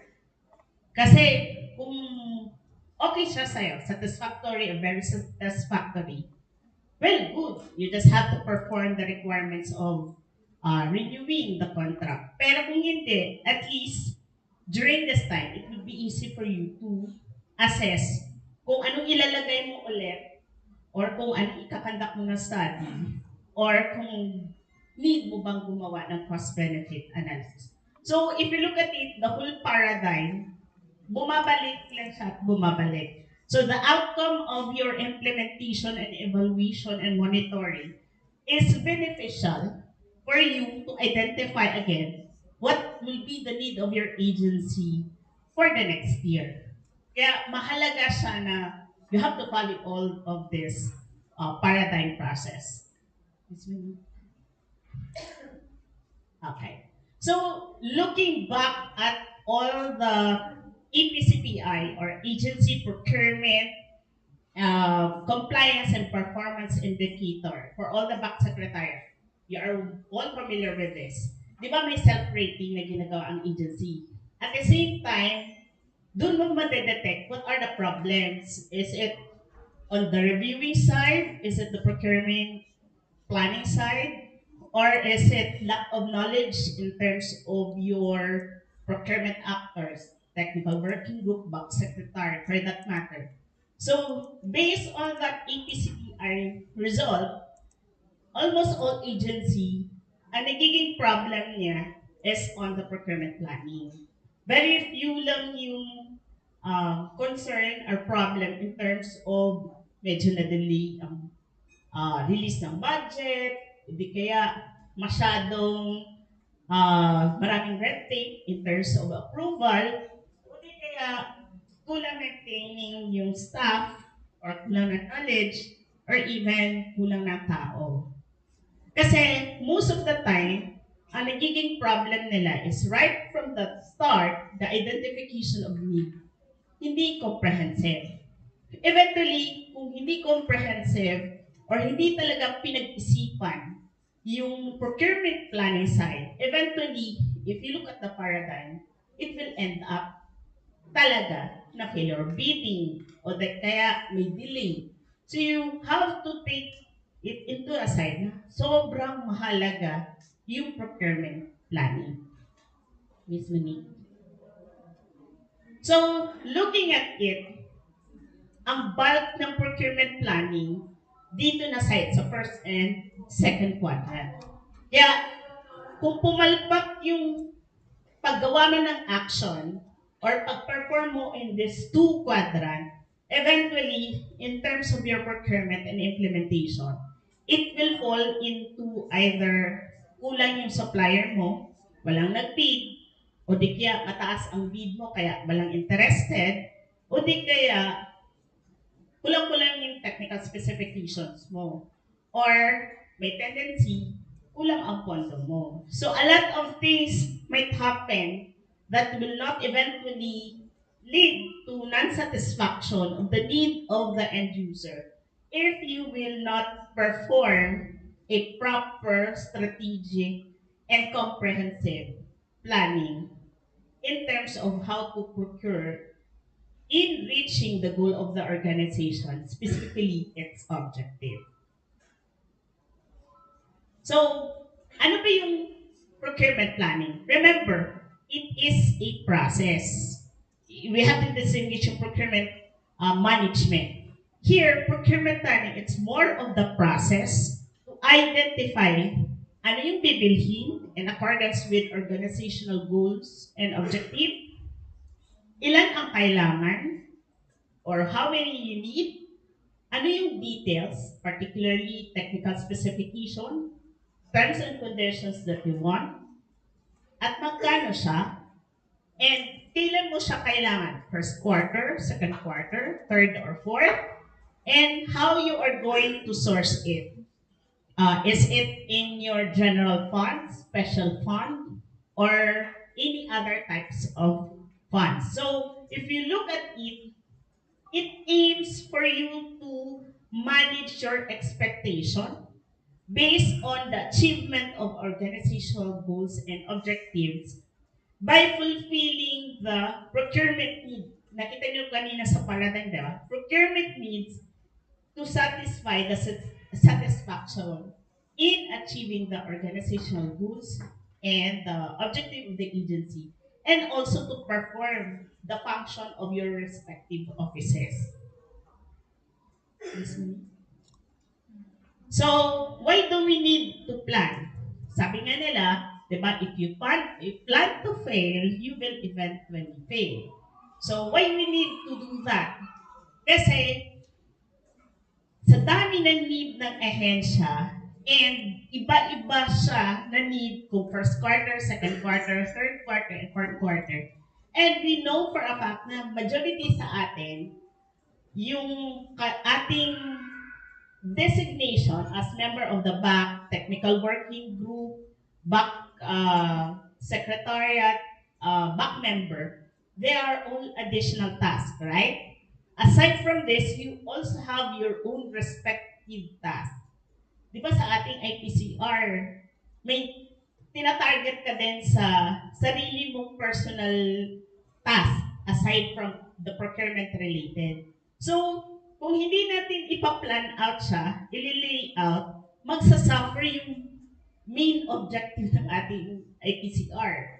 Diba? So, aside from that, hindi lang looking at your own perspective as performer or procurement actors, but looking at the achievement of organizational needs and objective. Kasi ang needs and objectives ng or goals ng ating ahensya, hindi siya nakalay down na, ay lahat yan first quarter or second quarter or third quarter. Nagwa-vary siya. So mahalaga ang procurement planning para ma-streamline mo yung scheduling based on the priority objectives or goals. So by looking at that, pag na-lay down mo yung schedule, alam mo na matatarget mo siya sa appropriate target na ine-expect siya ng ating ahensya. So by that, you will be avoiding the unnecessary permit. Oo. Kung mag-plan out ka, alam mo na ito lang pala ang quantity kasi ito na yung need. So, wala kang ma-excess na any material, any goods, or wala kang masasobrang mako-construct because you plan it appropriately based on the actual need. Kasi nandun ka sa first paradigm part or first quadrant, which is identification. Also, maa-avoid mo yung advanced delivery. Kasi particularly sa common use supply, di ba, may 3-month rule ang COA na dapat ang stock mo will be at least 3-month rule, di ba? Good for 3 months siya. Anything in excess, medyo ano ka na niya, matatap, makol ang attention. So, to avoid that one, kailangan mo ang procurement planning. Also, maa-avoid yung suki kung kanino lang yung preferred natin na supplier, which is totally, it's prohibited under the law. Also, mababawasan yung pagre-resort natin sa alternative methods of procurement. Kasi, di ba, may special condition yung alternative methods of procurement. Only for identified condition and specialized conditions lang. And also, if you look at it, if you have planned, you will eventually monitor and evaluate nasa ang stage na ba ako in the achievement of our organizational objective in relation to our organizational goal.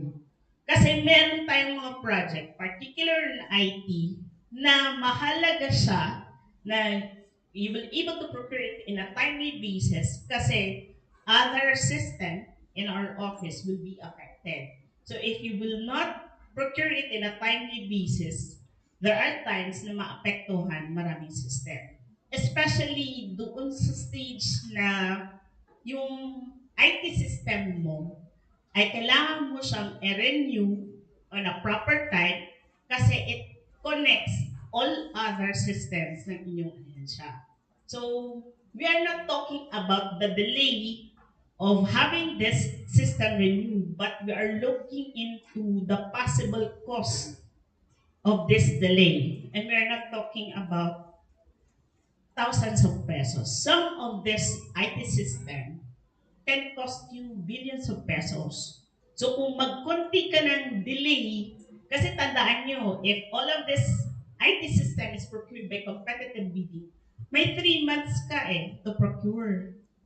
So hindi siya instant lang kung gumamit ka ng competitive bidding. May 3 months ka to procure it, and you have to consider also, may approving authority ka pa So kung hindi mo siya properly timeline or properly plan kung kailan mo dapat siya bibilhin, domino effect siya. Eventually, magkakaproblema ka. So to avoid that one, you have to have a proper strategic procurement plan.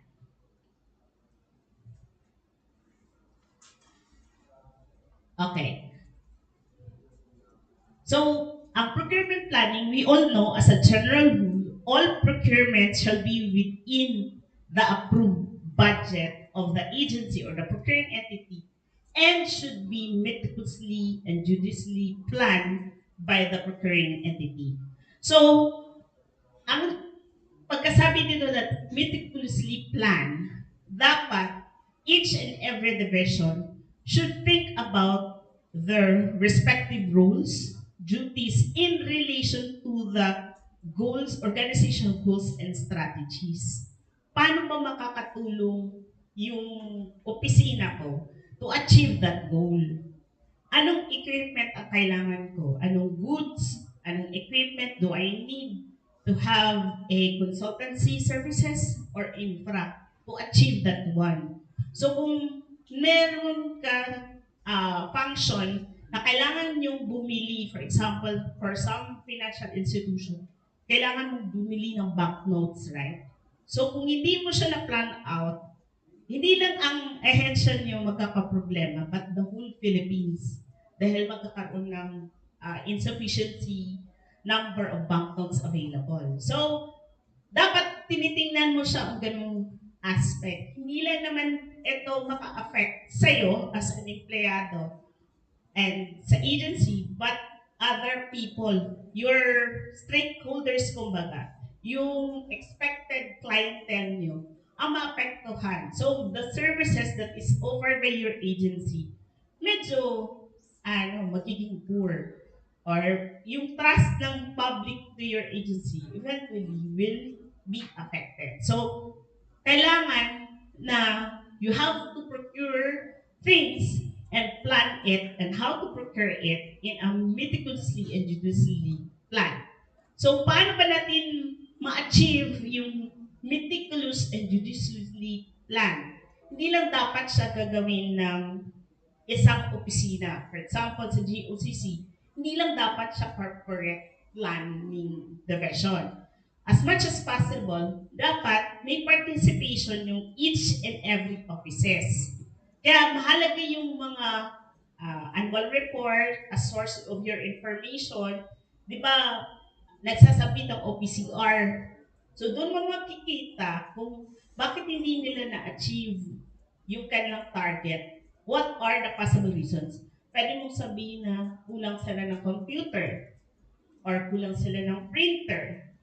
And also, doon sa back secretariat na nagko-consolidate ng PPNP, maa-assess mo kasi sa PPNP kung wishlist lang ba to at their gusto rin nila dahil may bagong technology, or is it related to their function or to the achievement of goals and objectives of the office. So, alam ko kung gaano kahirap mag-consolidate.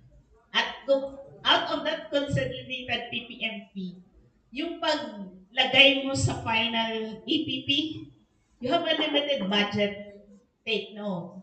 And dapat, sa swak lang ang total amount mo ng EPP mo doon sa approved budget ng ahensya mo. So, ini-expect natin yan na lahat may wishlist, lahat may gusto. But since we have a limited budget, kita na taga-consolidate, dapat alam natin ano yung top priority lang nila na i-include ko. Kasi we have to consider na dapat yung less priority or less need, medyo dun muna siya sa babang part ng listahan. Dapat top priority muna. And dapat paintindi yun sa end user na we have a limited budget, but we have to consider only the top priority. And always remember that no procurement as a general rule shall be undertaken unless it is in accordance with the approved annual procurement plan.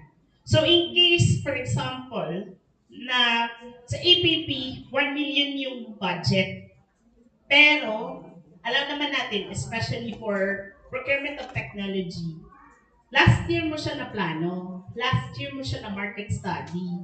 Pag may bigger demand at the early start of the year, tataas at tataas ang presyo. So, eventually, mag-change ang approved budget for the contract mo.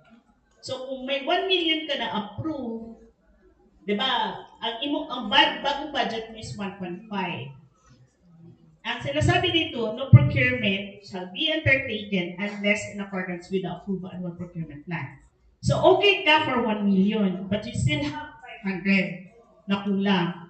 So, to resolve and to follow this rule, you need a supplemental APP for the remaining 500 before you can proceed with the procurement of that particular project. So, dapat buo siya na 1.5 na approve, either initial approved APP or supplemental APP para you can go with the process.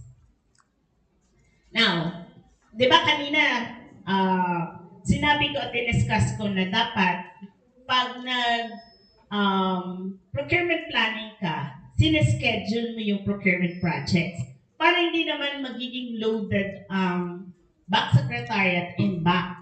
At the same time, para umayon siya doon sa targeted na timeline ng goals and objectives na kung saan nakaangkla yung bibiliin mong goods, infra, or consultancy. So aside from that kind of scheduling, meron ka ding susundan na timeline based on the budget allocation or budget proceedings. Kasi dinidefend ang budget sa Congress, di ba? So if you look at the procurement identification and procurement assessment, which is the first and second quadrant in the procurement paradigm, dapat yung cost-benefit analysis mo for project identification, nagawa mo na siya nung January pa lang. And then, out of that study, dapat by March, this month, dapat nagde-develop na sila ng Project Procurement Management Plan or PPMP. This is for 2025. Kasi 2024 na tayo, diba? Oo. So dapat, advance kasi tayo, diba?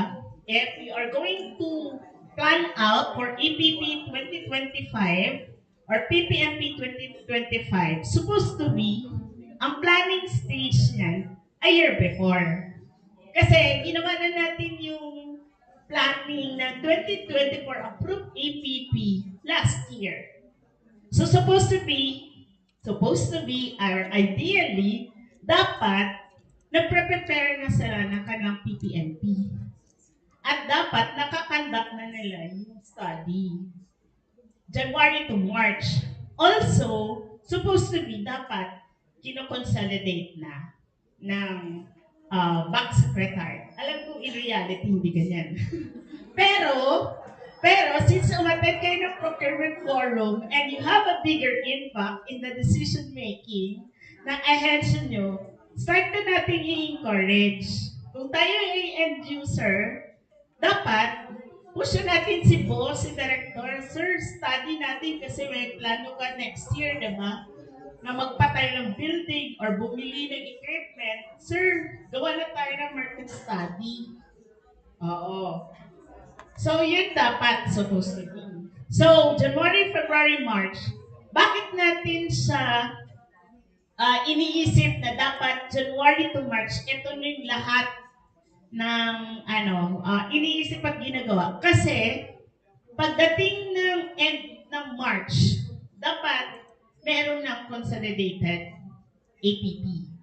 Also, this time ng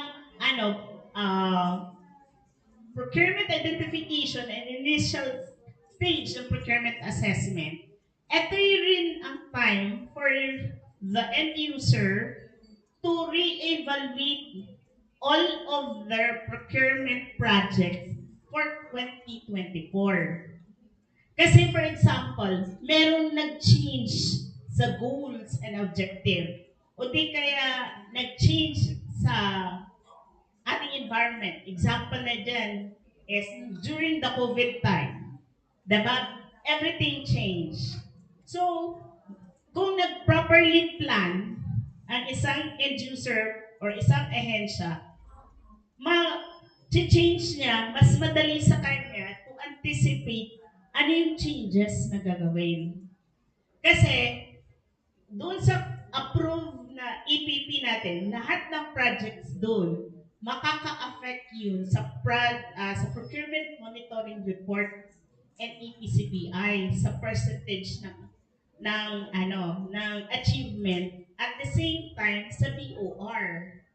Diba? Kung ilan ang proposed mo, ilan ang napili mo, nakaka-affect yan sa fund utilization. So, kung hindi mo i-assess ang current 2024 APP mo, na saan dyan ang idadrop mo, kasi hindi na pala kailangan, eventually, hindi mo magagawa yung possible changes. Oo. And also, if there are some projects na there is a need for an event, let's say for example, meron kayong server, o di kaya meron kayong equipment na bigla siyang nag-bug down. So at least if you assess, malalaman mo na ay kailangan namin siyang palitan. Oo. So ma-minimize mo ngayon yung possible cost ng delay or effect ng hindi pag-procure nun.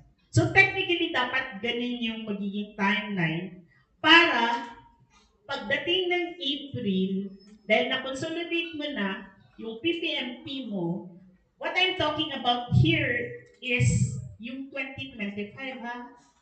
Supposed to be 2025. Para dito sa indicative EPP mo, and yung isasabit na budget proposal ng ehensya mo sa Congress, ay maka-cover na siya. Oo. So, by April, kailangan mo na kasi ang submission eventually. So, in preparation for that, kasi i-review pa siya ng special group or ng reviewer ng group mo, dapat masigurado mo na siya na magiging okay. Kasi, pagdating ng July, lahat ng 2024 approved EPP projects mo, kung meron kang na-review doon, pwede mo siyang revise doon sa part mo. Kung let's say, for example, kailangan mo pala ng additional project for that one sa 2025, pwede mo siyang ilagay sa revised PPMP and eventually indicative APP. Kasi in some agency, particularly ayaw ka ng approver ng budget sa Congress, may tatapyasan. So may magbabago, kumbaga. And then finally, ang January, ito yung part na meron ka ng revised PPMP and indicative EPP mo, i-revise mo rin in accordance with the approved GAA. Ito na yung final EPP na sinasubmit mo for approval. So ganun dapat yung magiging timeline mo. And since napag-usapan yung budget hearing, budget process, ganito yung kanyang link. Why the procurement identification and assessment, bakit naka-arrange siya in monthly, in quarterly, if you look at it, dahil kailangan mo ito for your budget preparation, to come up with your budget na ipopropose mo sa Congress for the approval. So, mahalaga na ma-assess mo siya at ma-follow eventually yung procurement timeline na to in such a way that yung pag-come up ng budget of your agency will be on a timely basis also. Kasi mas tight ang timeline actually ng DBM for the submission of documents eh. So, kailangan mo siyang i-make sure na ma-achieve mo lahat ng mga ito in preparations of your budget para eventually there will be an issued NEP na necessary siya for the preparation of your indicative EPP para makapag-start ka na rin ng procurement, ng early procurement process or activity mo. So, lahat ng mga activities for the procurement identification and assessment supposed to be and ideally, dapat ganito yung magiging timeline niya. So, for the month of March, for this month, medyo madami yung activities na dapat gagawin. In such a way that you will be prepared for the preparation of budget by April, and eventually you can finalize it before the start of the budget legislation in July. So, ganun po dapat, ideally. Alam ko medyo mahirap siya kasi we have experienced that one. But, di ba, ilan kayo lahat dito, if you can have a word of mouth to your director, your supervisor, sir, para malesen yung task natin, sino dito nagsasuffer sa fourth quarter? Na lahat ng project, hindi ka na makapag-bakasyon, right? Bawal. Especially noong December. Sino halos hindi naka-enjoy ng December 25 kasi kailangan mo bumalik dahil may opening of bids. Di ba may bid evaluation? Pagkapatak ng 26 or 27? Okay. So, iwasan natin yun. Di ba? We don't want that one. Dapat, ang objective nyo ngayon is third quarter, bawas ka na dapat ang project mo para pag fourth quarter, more ka na lang ng notice of award, notice to proceed. Wala ka nang halos procurement activity kasi gusto natin ng bakasyon, di ba? So for that, isa-suggest nyo na itong procurement timeline. Start na tayo ng January pa lang to March. Kaya pa. We still have March for them to talk with the end user, discuss with the director na dapat nagawa na yung lahat ng study para sa project costing nila, development ng technical specification, para ready siya for PPMP and eventually APP. So, yun po. So, ano ba yung challenges? Na-discuss na natin ang process, ano yung magiging effect pag yung advantages kung merong procurement planning. Pero alam naman natin, kahit ganun ang kaganda ang benefits and advantages ng procurement planning, meron pa rin tayong ihahandle na challenges. And one of this is lack of insufficient proper market study and cost-benefit analysis. Isa yun sa malaking factor kasi nagkakaproblema sa costing. So there is a specific module sa GPPB for technical specification and project costing module.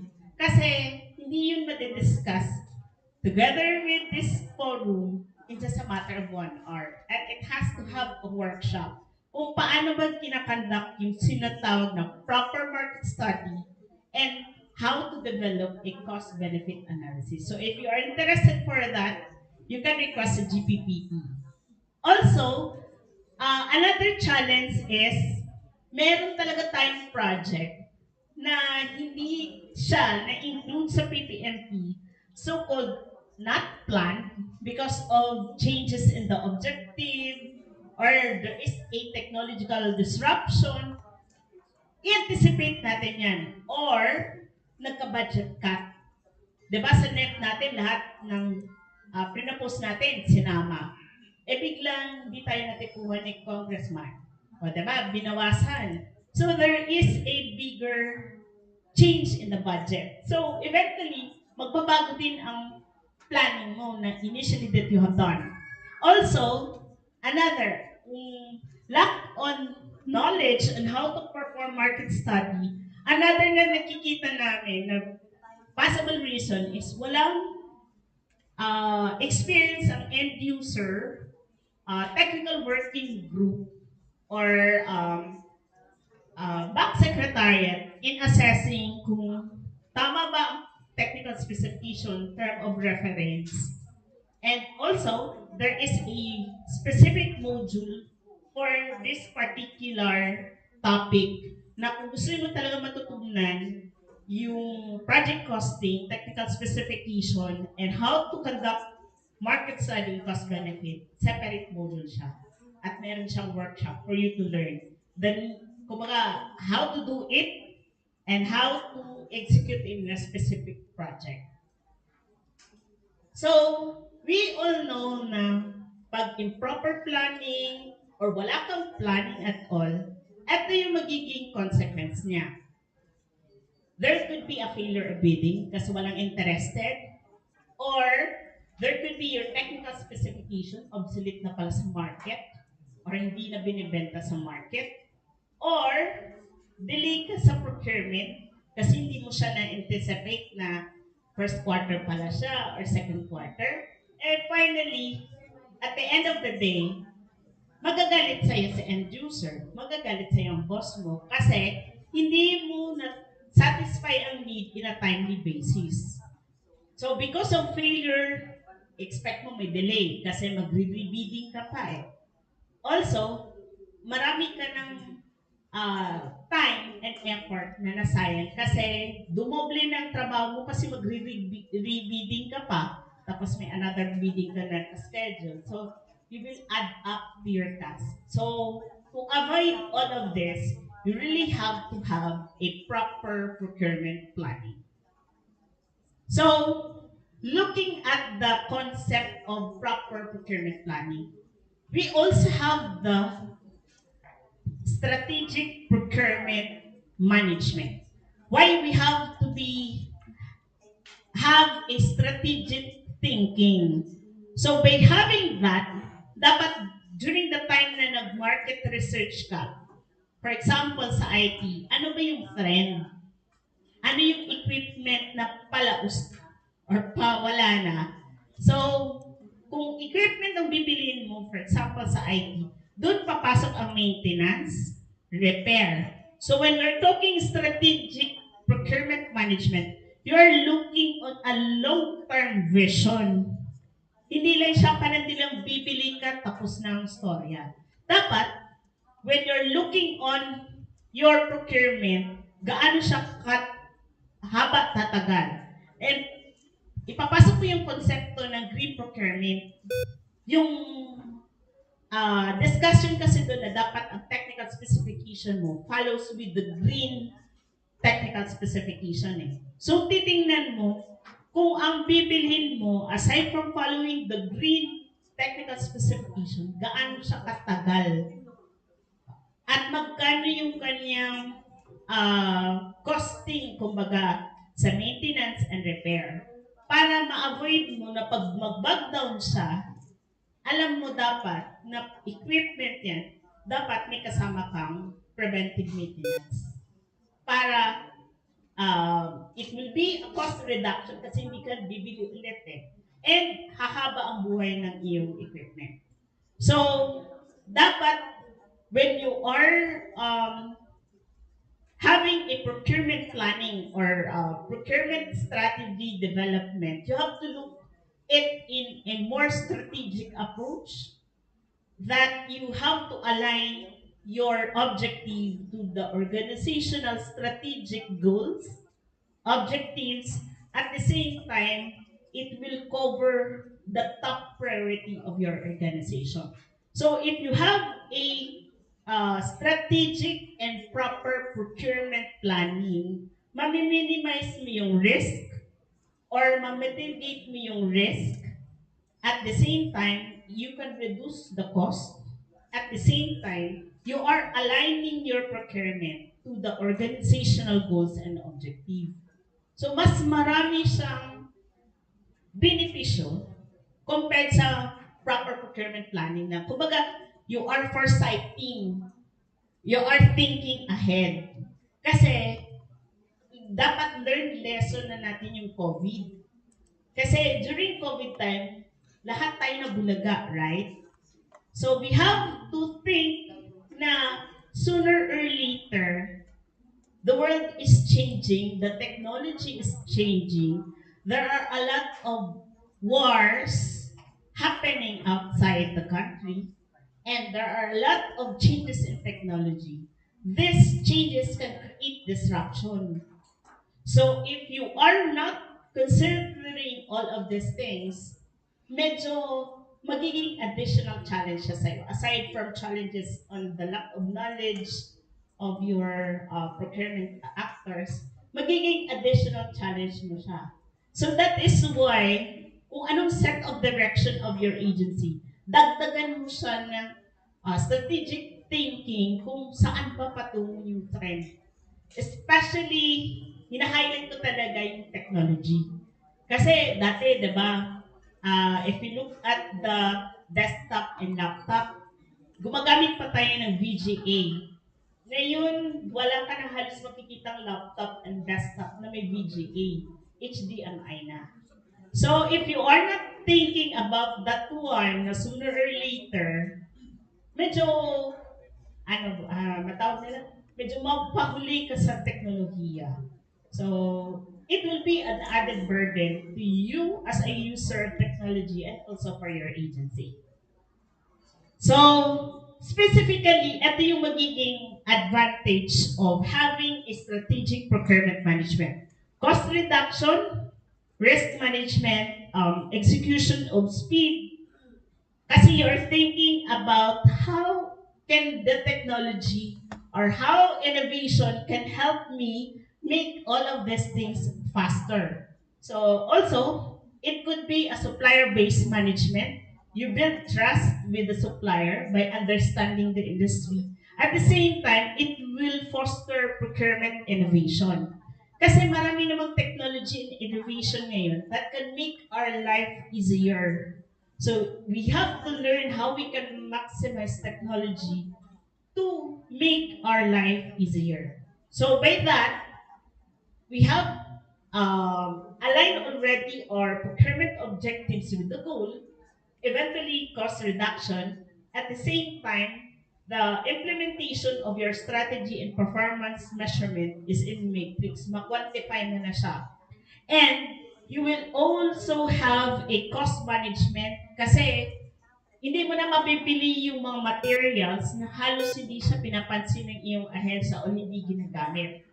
And also, you have a building and maintaining strategic partnership with the supplier. I'm talking about different supplier, ha? Hindi yung may favoritism. So, meron kasi mga supplier na nawawala sa industry at meron namang sumusulpot at na create. So, by having that full understanding of the market or the industry, you are building na saan ba patungo. Especially if you are giving towards green procurement, kung magsa-start na malalaman ni supplier na ay ang government magbibili ng bulk ng mga green products. So, eventually, it will have a good partnership and collaboration with the supplier of green products. It could provide them resources and funds, and eventually see they can also sell it to the government. Meron ka na ma-establish na meron palang need ang government so I can have a better supply dapat. Kasi ang government, sobrang malaking clientele yun eh. So, in-expect mo hindi ka lulugi pag sa government. Also, this could be very good if you have a strategic procurement management in terms of negotiation and contract management. And eventually, you will have the idea na they can even suggest to the GPPB yung regarding sa possible innovation sa progression. Kasi practitioner kayong lahat eh. So na-experience nyo kung ano ang nasa field when you implement the rules. So, as time goes by, meron tayong mga provisions na hindi na siya applicable at the current time. So, by having a strategic procurement management, you will learn, particularly in the monitoring and evaluation, ano na dun ang irrelevant or unnecessary, ano yung mas bigyan ng pansin or i-prioritize. So, that will be a give and take as a procurement actor, a practitioner, and the policy-making body. And we can communicate that kind of innovation or suggestion sa EPCPI and PMR. So doon kasi humuhugot ng suggestion yung GPPB, the policy making body, kung ano dapat ang babaguhin at hindi or i-maintain or i-revise. So, ito yung study ng World Bank in 2019 na if you are conducting a strategic procurement management, kung medyo conservative ka, 26% ang masasave mo. But when you are a little bit aggressive, 29%. So looking at that, di ba, 26% to 29% is a big amount. Especially if you're talking about 1 million or more projects. So, ang laking amount na masasave mo if you are going to implement a strategic procurement management.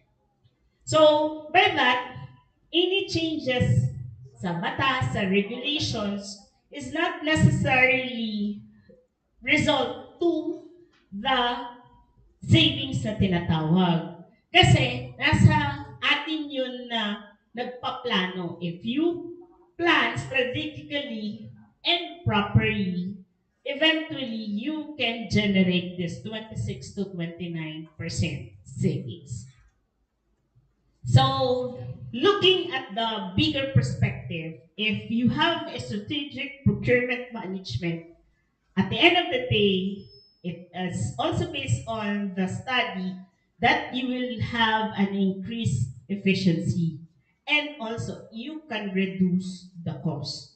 So yun yung dapat ang tinitingnan natin na it's not only about achieving our goals, but also achieving other benefits or to reap other benefits by having a strategic procurement management. So, ito yung magiging effect if you do the strategic procurement management. Kung compliance purposes, nagfo-focus ka lang on the mere compliance to rules at the same time following the step-by-step procedure. Kung compliance lang. But when you are looking into a strategic procurement management, it's not only the following of the compliances, but also you are strategically procuring within the bounds of rules and regulations. At the same time, you are data-driven decision maker because you use the available data and you also adapt to the changing procurement environment because of different disruption. It could be technology or other political disruption or any other type of disruption. And at the same time, you are establishing a relevant monitoring and evaluation mechanism. So, mas more holistic and more adaptive siya sa changing environment at the same time changing provisions or amendment for quite some time. So, mas nagiging flexible ang ahensya at the same time, mas nagiging adaptable siya to changes. If you are going to follow the strategic procurement management. Now, let's go to the concept of proactive planning. So, na-discuss natin kanina yung strategic procurement management. If you look into the operational side of that management, kasi usually ang focus nun is strategies, goal. Dito naman tayo sa action part, sa operational part. So to do that, para ma-materialize mo yung konsepto ng strategic procurement planning, magiging objective or strategy natin to do that is to have a proactive planning. So by having a proactive planning, ma-reduce mo yung potential challenges, which is could be a technology disruption, political disruption. You can also mitigate or lessen the risk, and at the same time, you can leverage with the opportunities that you may discover. So to do that proactive planning, magsa-start siya ng action mo in the development of your PPMP and APP. So, di ba, ang PPMP natin, ito yung guide natin kung ano ba yung ibibilhin at saka ano yung contract implementation process, anong procurement methods, procedure, na magiging source ng information in the monitoring of your procurement later on. So, this is prepared by the end user. Highlight end user and prepare nito. Including the preparation of technical specifications, scope of work, and term of reference. Kaya, dun sa procurement paradigm na identification, mahalaga ang responsibilidad ng end user kasi nga silang gumagawa nito. So, to develop this technical specification, scope of work, and term of reference, kailangan mo, di ba sa first quadrant, market study, feasibility study, di ba? Market research. Mahalaga yun. So, ang may responsibilidad to do that is the end user. Okay. Ano naman yung APP? Ang APP is the consolidated outcome of consolidated PPMP. And it will will be now the entirety procurement activities of your organization.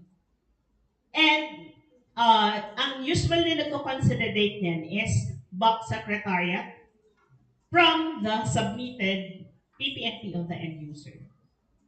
May tanong ako, sino sa inyo dito nagkakaroon ng separate committee, ad hoc committee, or any special committee for that matter, na nagko-consolidate ng lahat ng PPFP?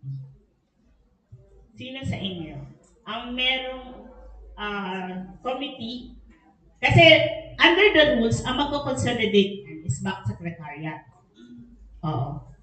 Sino sa inyo dito ang nagko-consolidate ng PPMP nyo na aside from back secretariat, prior pa ng back secretariat is a separate committee? Oh, wala. Si sir. Anong tawag sa inyo, sir? Anong ang tawag sa committee? Okay. So yung mga committee na specialized, sila yung nagko-consolidate and ito turn over sa back secretariat. Okay. That's a very good practice. Alam niyo, kasi sa lower level pa lang, consider mo na kung anong priority. Para pagdating sa back secretariat, lahat ng nakalagay doon are top priority needs of every organization. It could lessen the burden of back secretariat. Kasi, like sa amin sa office, we do have ad hoc committee. Every end user, kung kailangan mong i-justify, let's say, direct contracting ang gusto ko for that procurement, magde-depend ako na i-justify ko sa ad hoc why you have to include it in the APP. I consider it as a top priority. Or for example, ang back secretariat are not knowledgeable on the equipment like sa hospital. But you can defend it to the committee na bakit mahalaga ang equipment na yun na bibilhin this year. You can defend it to the committee para pagdating sa back secretariat, it would be much more easier to consolidate. Kasi if you look at the whole wish list or need ng bawat opisina, having a meager, parang small budget, overwhelming siya sa back secretariat. And not all back secretariats are knowledgeable in a specialized equipment or specialized project. So, yun na yung sasuggest ko na maybe to lessen the burden and to prioritize important project, maybe you can have an ad hoc committee to consolidate that one. Para sa ad hoc pa lang, each and every agency, inaano na niya, pinifilter na niya kung which is gearing towards the organization goals and objectives and highly prioritized type of project.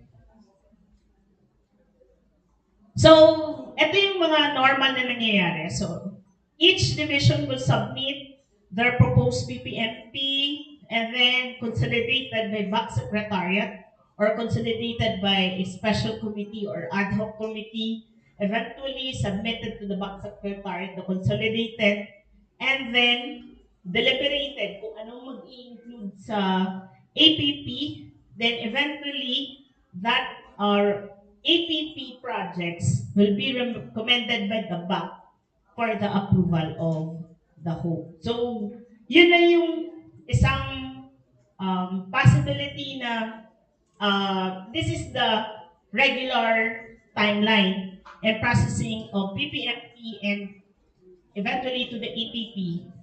But if you make things much more easier, especially prioritizing project, pwede ka mag-add ng another activity here, but eventually, ang final na lang kay back secretariat. So, in the consolidation of the PPNP, usually merge lahat ng items na related or connected, and then determination of method, competitive bidding ba or alternative, And then, isusort siya kung goods, infra, or consultancy, and then i-determine common use supply ba siya or not common use, and eventually determine what will be the source of the fund. And then, all bulk items should be joined together, or some projects could be bundled, or there are times that you can have a procurement by lot. Let's say, for example, yung sa amin, we want to change all old computers and printers in the office. Kaya lang, we need approximately 200 computers and 50 printers. Not all producer or seller of computers can also sell printers. So, ginawa namin is one lot for the computers and one lot for the printers. Pero isang project lang siya. So that it could have a much more competition, more suppliers can participate and join. So you can consolidate and change the contents of your APP by first preparation of PP&P at least once every 6 months or as necessary. So kung marami kang changes sa APP mo, isa lang ibig sabihin nun. You are correct for planning. You are not strategically planning your procurement. So, ayaw naman natin yun, di ba? Oo. So, since you have learned now the new term, we can start already telling our boss and even exercising a strategic procurement plan. Kaya niyo yan. Oo. At the end of the day, kayo naman gagawa, di ba? So, gagawin na natin. Tapos isasuggest na natin sa boss, may result na, di ba? Okay. So, in terms of the common use supplies and equipment, di ba PSDBM, Procurement Service, sila na yung nag-handle ng procurement of common use supplies and equipment pursuant to AO 17 of 2011. So, they are the centralized procurement for commonly used goods for the government. And, di ba, pag nag-procure ka ng items na wala sa kanila, then you can proceed with other methods. Like, it could be a public bidding or alternative methods of procurement. Kung less than 1 million, small value ka. But, the CNAS or Certificate of Non-Availability is necessary, of stock is necessary before you can proceed. So, dati-rate, kailangan natin talaga ng certificate. But this time, pwede na siyang screenshot mo yung virtual store. Enough na siya as a proof. Oo. So, this is pursuant to resolution number 24-2014. Basta, may enough na nakastate dun sa screenshot mo na ginunan mo screenshot on this particular date, particular time, that could be a supporting document na pwede ka na mag-forgo na hihingi ng Certificate of Non-Availability of Stock. Pero ang sinas ng PSDBM is everyday siya, nag-i-issue siya at nagbabago. Pero there are times na nakita mo sa sinas, may available, pero ang virtual store, wala na. So, dapat ang masusunod, yung screenshot mo na wala na siya. Okay. So, kung hindi available sa PS virtual store, as shown, you can keep the record via printed form of web page or screenshot showing the time and date when you access that one. So, ito yung alternative evidence mo pag walang sinas. Or hindi siya naka-state sa sinas na non-available yung item. So, ano ba yung difference ng APP vis-a-vis EPP-CSE?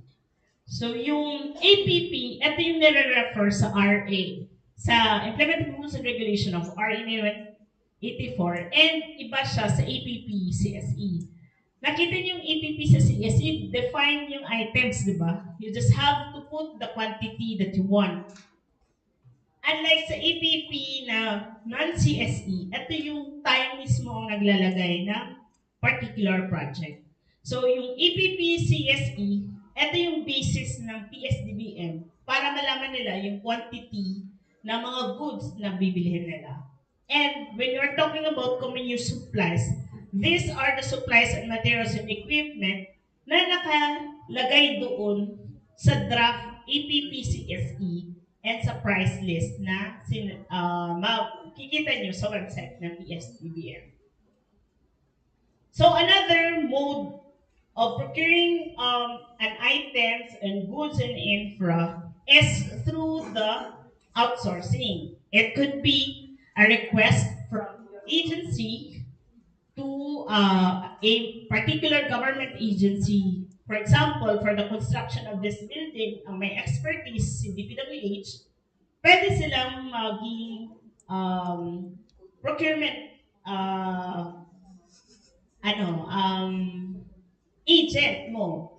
But this time, when we are talking about procuring agent, ito yung instead ng back ng ahensya ang gagawa ng procurement activities, sila yung gagawa.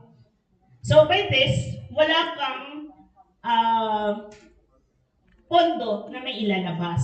Ang gagawin lang nila is procurement activities from pre-procurement conference hanggang sa issuance ng notice of award. So, depende yun kung idadamay mo pa yung implementation part. So, you can recruit a consultant to do this one to assist you in the management of procurement function, and you can engage a private procurement agent for this particular, but still, this particular suggestion is not yet operational kasi wala pa siyang guidelines. And the condition for you to have a procurement agent to perform procurement activities is dapat per project basis siya. And the method is competitive bidding. And you are allowed to do this one until the third quarter of the financial year. And also, there will be an execution of MOA para ma-define mo yung responsibility ng agency, source agency, and then the procuring agent, and have at least one technical representative for procuring entity. And itong take note, procurement agent of procurement activities lang siya. Kasi no funds will be transferred to the procuring agent. So, as a payment of contract, wala kang transfer of fund. Babayaran mo lang siya sa servisyo na kanyang ipoprovide sa'yo by conducting the procurement activities. But in terms of the project itself, wala kang ita-transfer na fund. So, ito yung magiging role ng procurement agent.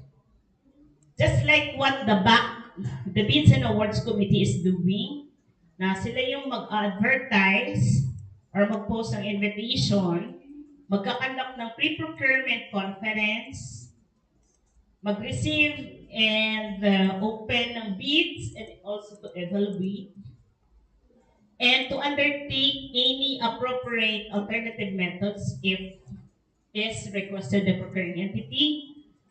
Kung mag-commit ng mistake ang bidder, we will also recommend for the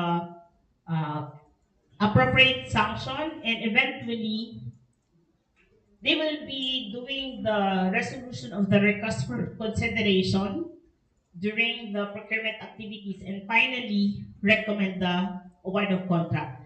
Looking at all of this, makikita niyo na ang function ng procuring agent mo is the same function of your Bids and Awards Committee. It so happen lang na there come a time na yung back mo wala siyang expertise to assess especially yung determination of eligibility, at the same time evaluation ng bids, and yung pag-undertake ng other alternative.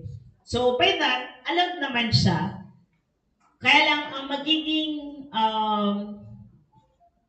difference nila is dapat kung sa back natin is purely as appointed by the hope. Ito, dapat may kasali na isang empleyado ng ahensya that will represent the technical working group to participate in all of this activity. So, yung magiging function nila and role is purely the function of the Bids and Awards Committee.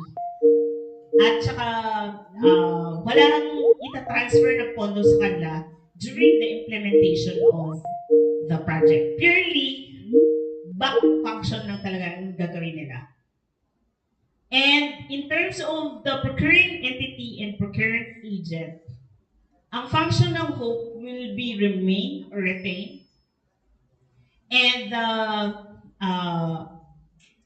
ibibid out lang yung project by the procuring agent performing the functions and role as laid down by the rules, and then the procuring agent shall not transfer or delegate or assign to another entity the performance of their obligation, either a part of it or the whole of it, under the MOA. Kung anong nakadefine rules and duties and responsibilities nila sa MOA, how to perform it. Kumbaga, sa konsepto, bawal isangkon. So, dapat sila din. Kasi pinili mo sila to perform it kasi alam mo, they have the capacity.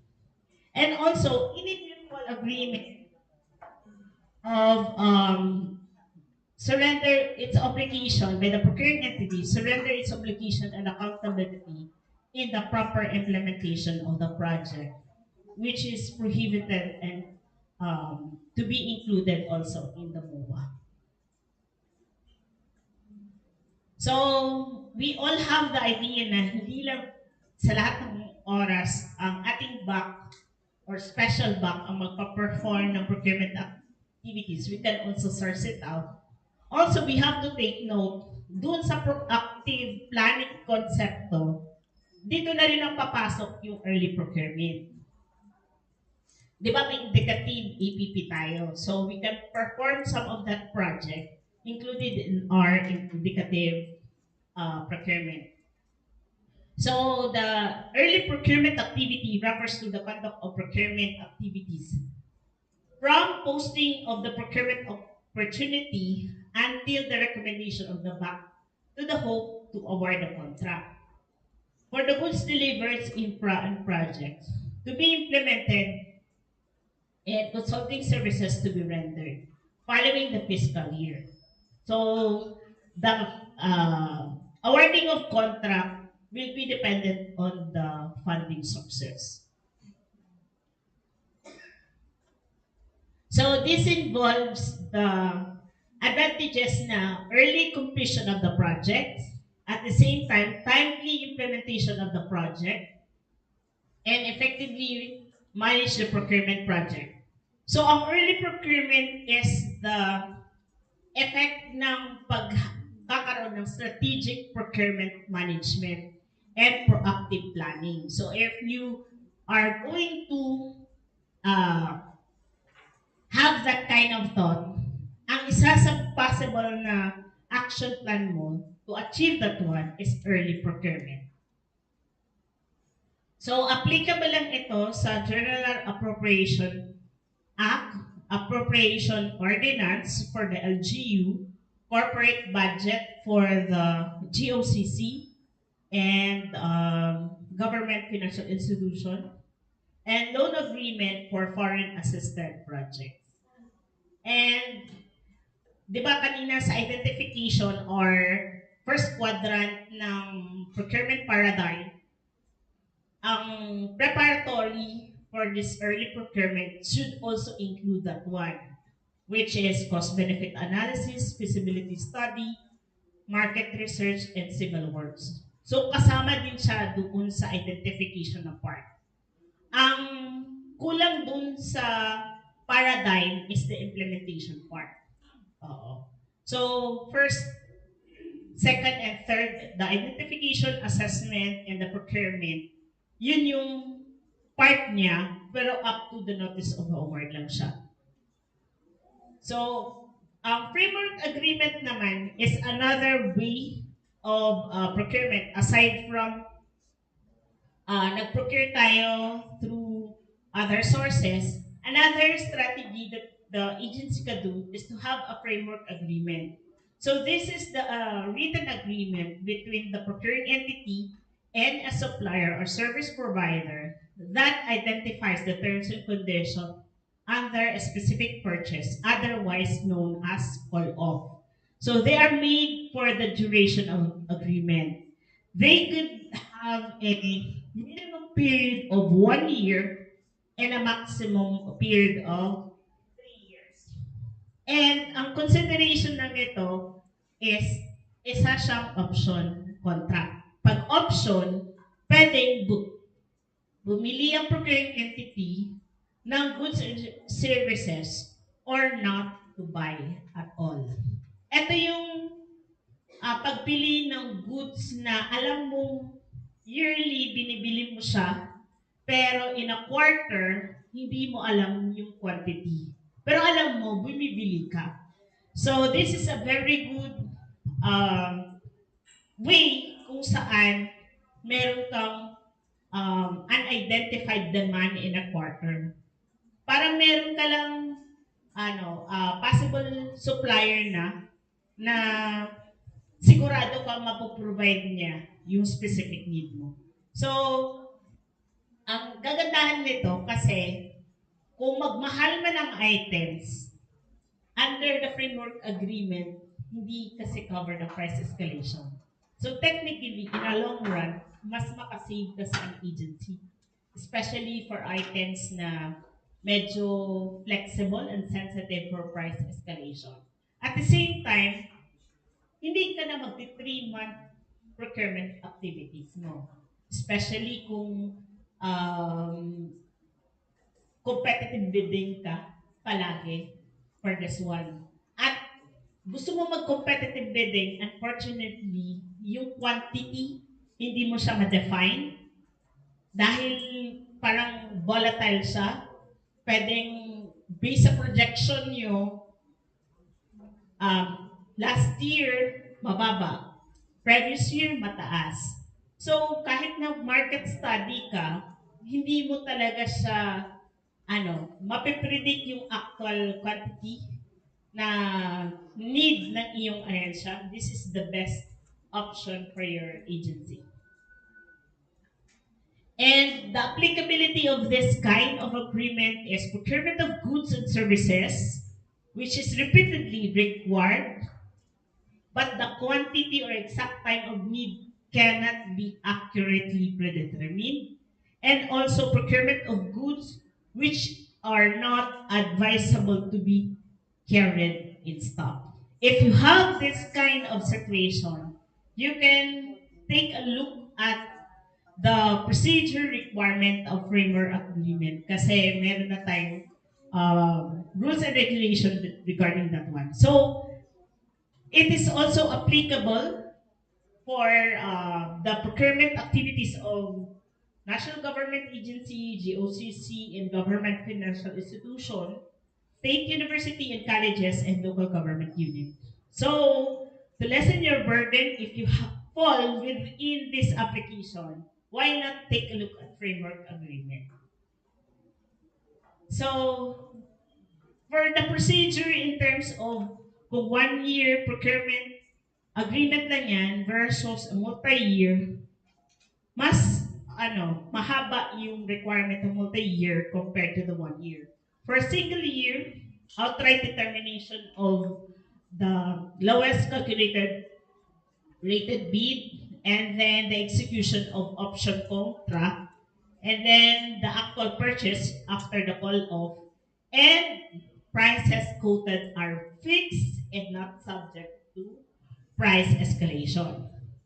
And in the case of multi-year, initial technical specification is presented, and then initial eligibility determination, then eventually the issuance of notice of to execute a framework agreement to all complying bidders Unlike sa single, identified mo na kaagad kung sino siya. Unlike in the 2 to 3 years, meron kang list of complying bidders that you can opt to buy to any one of them depending on your need. And then, eventually, determination of the lowest calculated rated bid, which through a mini competition among all eligible. And then during the mini competition, the supplier can then submit their best financial proposal for pre-selection. So, iba yung procedure sa multi-year kaysa sa single one. Kung sa single one, isa lang kasi yung possible bidder mo. Unlike in the multi-year, marami kang option. So, you can visit the framework agreement rules and regulations to explore the step-by-step procedure and requirement for this one. So the issuance of the notification to execute a framework agreement is within 10 calendar days from receipt of such notification. And then the procuring entity in the supplier will enter into a framework agreement, and then the submission of performance security or performance security declaration by the intended supplier. So that is all for my time. Thank you very much, ma'am. Again, GPPB recognized trainer, Miss Junelyn Pagunsan. So at this point, let's open the floor for the open forum. Now let's proceed to our on-site questions. Hello, good morning po. So, can I ask 3 questions po? Yung first question po is sa planning, procurement planning. Actually, we have a problem sa hospital. So, regarding procurement planning, since our primary na binibili po sa hospital is drugs and medicines, medical supplies, and laboratory supplies, talaga pong very limited po ang ating budget. So, as per RA 9184, ang nakalagay po doon is NEP. Kahit po maggagawa kami ng indicative APP, ang result noon is 1 billion and above po ang aming requirement for the whole year. Unfortunately, kapag po lalabas yung NEP namin, ang ina-approve lang po is 300 million. Yun po ang problema namin, kaya po pagdating ng July, nako-compress talaga yung items namin or yung quantities namin. Hindi po siya full year. Actually, it's just 1 quarter po yung 300 million. Fortunately, meron po kaming mga ibang source of funding such as hospital income and other fundings na galing sa PhilHealth, parang ganun po. Pwede po bang idagdag yung forecasted na funding doon sa NEP-approved NEP para po yun ang gamitin namin sa aming early procurement activity? Yes, sir. Kasi mas maganda na na-forecast nyo para po is na mag-defend yung DOH na mag-increase ng budget. Hindi lang siya bara-bara or parang kumaga, you projected that particular quantity and price based on a data-driven decision.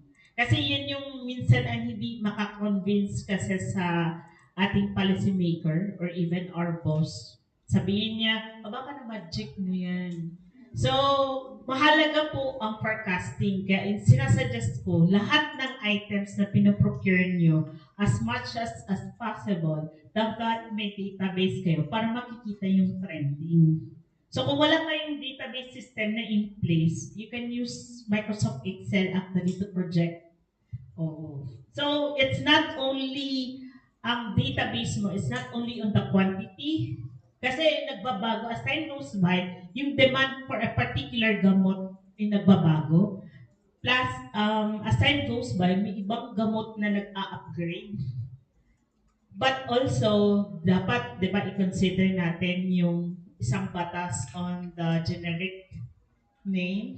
Isa yan sa malapit actually sa project costing namin eh. Yung generic name na basis for your budgeting. Kasi, sino sa inyo dito ang halos lahat ng product is generic na gamot, di ba? Medyo marami tayong clientele na medyo umayaw sa generic name. We have to consider that reality. Pero may challenge kasi tayo sa generic law. So, isa yun sa consideration niyo, sir. It's not only the forecast, but also you have to consider also the prevailing current situation. Especially some of our drugs ay internationally produced. So, kung merong disruption in terms of supply, makaka-affect kasi yun. So, dapat hindi lang tayo mag-rely on the forecasting, but also other relevant information that could affect your supply and costing. So, ganun po. Oh. Dapat ang ipupush natin, strategic procurement management data-driven decision making. So, kasama po yun yung forecasting. Thank you, ma'am. Sir, I know meron pa po tayong dalawang question, but I'm afraid we'll have to cut the second open forum because, again, our third resource speaker is already here. So again, sa mga questions pa po natin, alam namin marami pa po. Do not worry because our procurement clinic and other TSO booths are open to cater on your procurement concerns, specific procurement concerns and issues sa baba po sa lobby natin. So after the official end of our procurement forum, please do visit them. Again, sa lobby po ng GPPB-TSO building. So now, once again, let's have a round of applause to our second resource speaker, GPPB recognized trainer, Ms. Junelyn Pagunsan. Thank you very much, ma'am. And so at this point, let us now proceed to the third and final technical session for our event. But before that, of course, sige, opo, let's have a group photo again po with Miss Junelyn. Ganun po ulit. Tayo po ulit.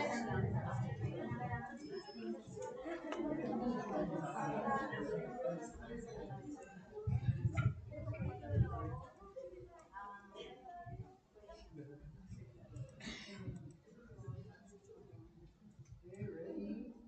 1, 2, 3. Ano po? 1, 2, 3.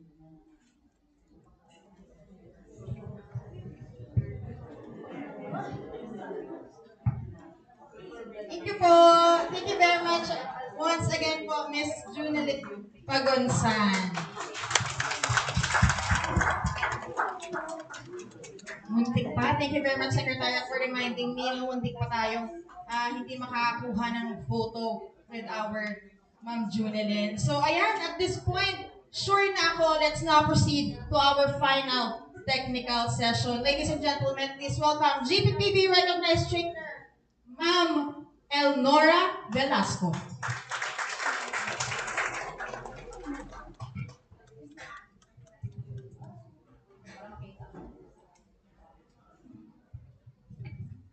Hello po, kaya pa ba? Kaya pa. Kanina umaga pa ako dito kasi para makatakas din sa office. At saka laki ng utang ko sa GPPB-TSO dahil nagbisi-bisihan ako, pinagtataguan ko sila. Pero nagulat din ako nung nag-invite sila. Diyos ko po yung mukha ko. Sabi ko sa inyo, may ano yung mukha ko may expiration Hindi na ako ganyan ngayon, no? So, anyway, yan na yan. So, tsagain natin gawin natin. Last topic to, alam kong rampang-rampa na kayo, pero sama-sama natin together itong tapusin. So, katulad ng sinabi ng previous speaker natin kanina, itong aking topic, which is, tanan! Ayan na. So, market scoping and costing, cost estimate. Dahil nasabi ni Ma'am kanina ng ating previous speaker, meron po talaga itong, binilandra yung mukha ko ng pagkatagal-tagal dyan, meron po talaga itong module, specialized module, na kailangan talaga ng masinsin. Ano ba yung Tagalog doon? Masinsin ang pag-aaral. Tama, may mga workshops pa kung ano-ano gagawin. Hindi na kayang arukin ng utak ko yun. Kaya TWG namin ang pinadadala doon. So, shout out! Meron ba dito mga engineers na tutulong sa akin pag-explain pag di ko na-carry? Wala! Oh my God. O sige. So, ito po yung outline natin. Diretso na tayo. So, market scoping and project hosting. preparation of cost, and cost estimates, elements of a good cost estimate, essential factors to consider, and the cost estimating process. Kaya po, kahit po kanina pa ako nandito, hindi ako maunang mag-lecture sa inyo, mag-share, kasi kailangan nakasequence po yung ating pinag-uusapan.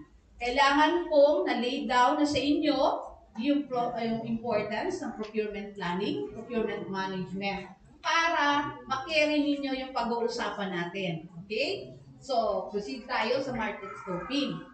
Lahat pa tayo kanina, naririnig na natin sa mga previews natin ina-attendan. Nakaka-familiar ba kayo sa market analysis?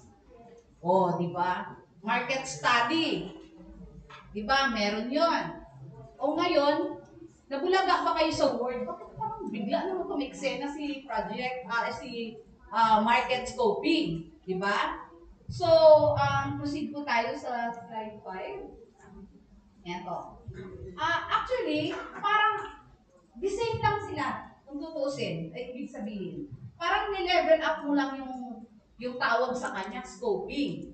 O di ba, bongga, scoping, ano yun? Parang problema ka.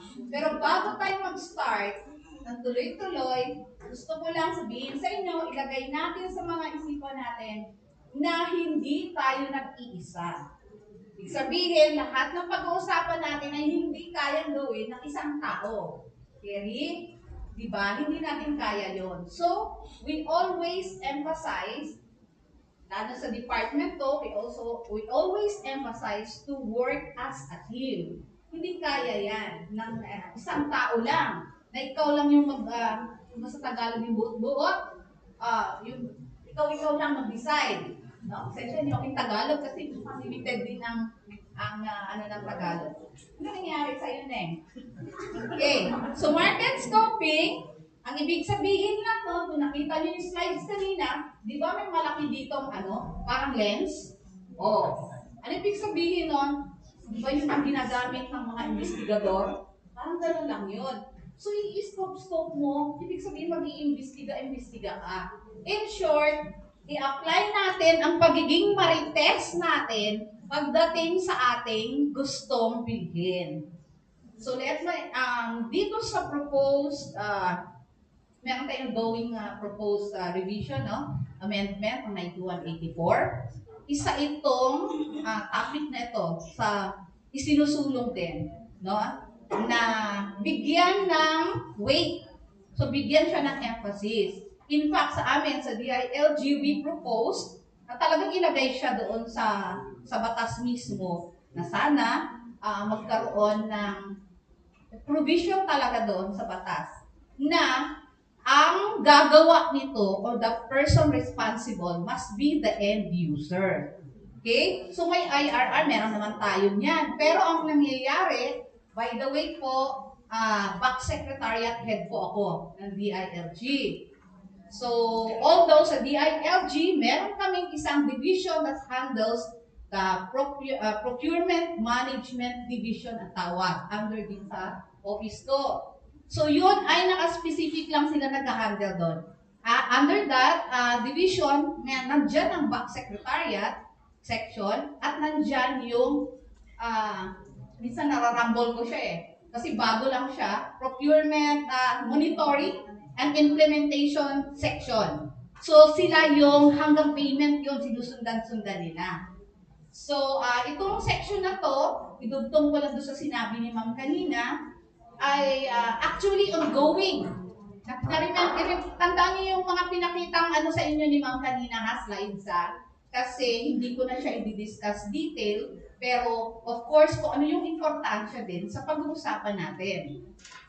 So, ang amin ngayon, that division ngayon actually, since last week, ay nagkakandak kami ng one-on-one parang focus group discussion sa mga end users namin sa DILG, sa central office, lalo na. So, lahat isa-isa naka-assign sila doon, one-on-one tinuturuan, inaalalayan. So, kaya nasabi ko kanina, yung importance ng scoping na yan, although yan ay nakalad sa end user, huwag na naman kayong mahiyang magtanong, may right na, di ba? So magtanong kayo, hello, paano to gagawin? Huwag yung sabihin yung parang solo nyo na yon.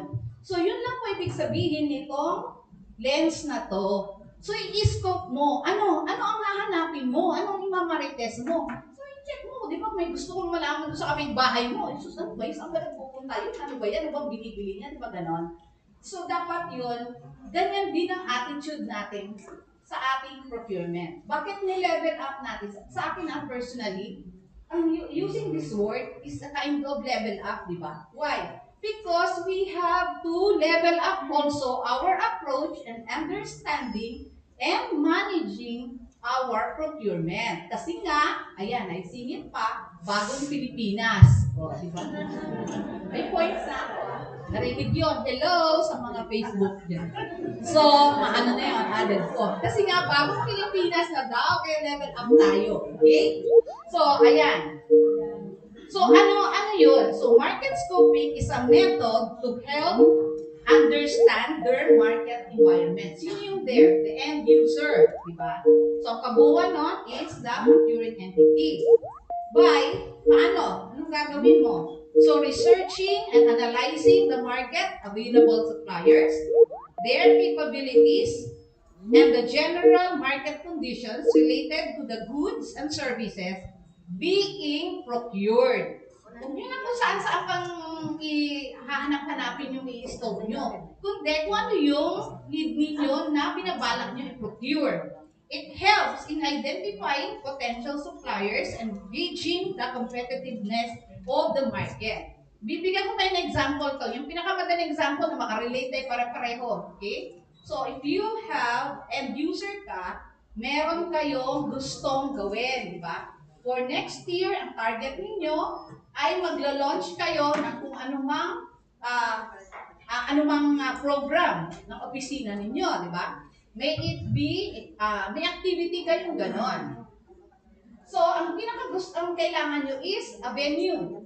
Di ba? Venue. So, itong particular na to, kung sino mang office ang in charge sa inyong mga agencies, meron siyang activity na gustong gawin. Gawin na natin to. So, ang tanong, ano yung gusto mong gawin? Bakit mo kailangan ng venue? It might be, identify mo yon. It might be ay launching, may ila-launch kayong program na talagang kabongga-bonggang impact sa ating gobyerno, di ba? Sa inyong agency, may ila-launch kayong gano'n. Or simply conducting a training, capability building, enhancement sa mga tao nyo. So, with that, itutukoy nyo, ano bang activity ang gagawin nyo? So, you need a venue, di ba? Ang tanong, anong venue ang kailangan nyo? Yan na yung preparation ninyo. By the way, this project, market scoping, importante ito. This is a preliminary process doon sa paggawa ng PPMP nyo. Remember kanina, yung timeline? So, gagawa kayo doon. Ano na isusulat sa PPMP nyo? Gagawa-gawa lang kayo ng ano doon, di ba? So, in preparation of that, sige, magkakaroon tayo ng launching, yung granding launching, anong klase. Alam nyo, magbabari din yan kung anong ma-decide nyo. Like, kahit a simple training, anong gagawin nyo? Sino ang identify yung participants nyo? Ano ba, in-house ba sila or whatever? Yun yung mga tanong na dapat nyong paghandaan.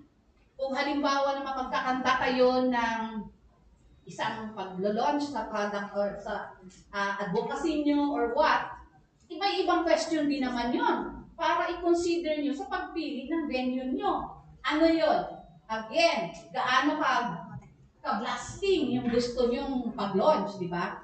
Pangalawa, sino ang ine-expect nyo or target audience nyo? Participants sa launching nyo. Magbabago ang pangangailangan mo doon. Mas lalong mai-stress kayo at mas lalong magbabago yon if you decide to invite the president. Sino nang sa inyo nagkandak na nandyan ang presidente? Diba? Tapos meron pang mga taga-ibang bansa.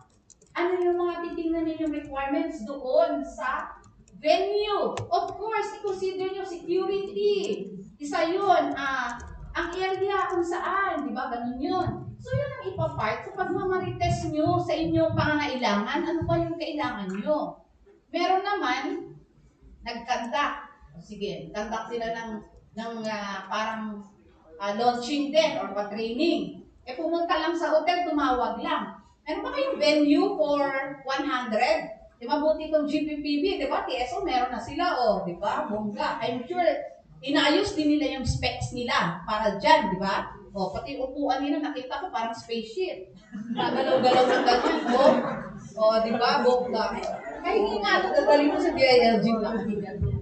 So, magbabago yun. So, naintindihan ninyo, yung specs nyo, importante yun. Kailangan ninyo yung malaman ano yung needs nyo para maitawid ninyo yung launching na yon.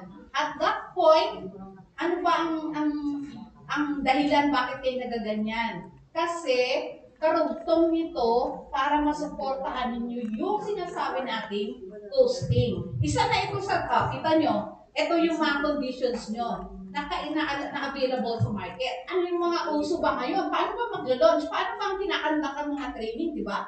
Di ba, meron na papansin mo, akala mo lang ganito usapan. Yun pala, pag nag-launch na, nangyari ito dito na lang hotel kung saan.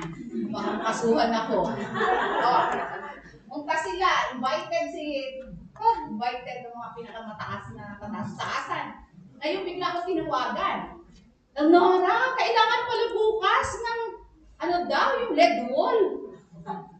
Bakit? Hindi nyo kinausap, di ba? May mga ganon.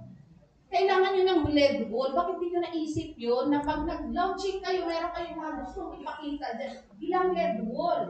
I'm sure ang GPPB-TSO, ito, 65 to. Inch TV, may ganito at ako. So, ganyan.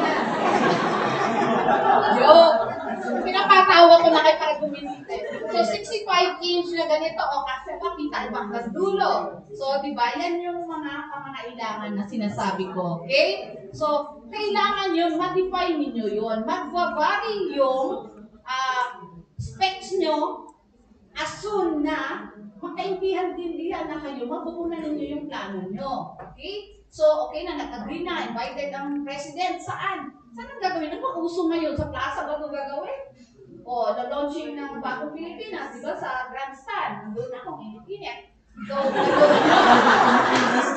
So, tinapos ko yun. Tinapos ko yun, no? Kasi, so ngayon, narinig ako sa iyo. So, yun. Titingnan ninyo. Malay nyo. So, magpunta na kayo ng posting, di ba? Kasi, pag sinabi niyo sa hotel, mag-meeting ako dyan, mag-launching ako dyan, period, wala na, di ba? Hindi nyo alam kung kailangan. Okay lang kung may mga proactive na hotel, di ba? Sasabihin nila, baka kailangan nyo, parang tanga itong kausap ko, hindi nagtatanong, ako na. Kailangan mo ba ng lead wall, ganyan.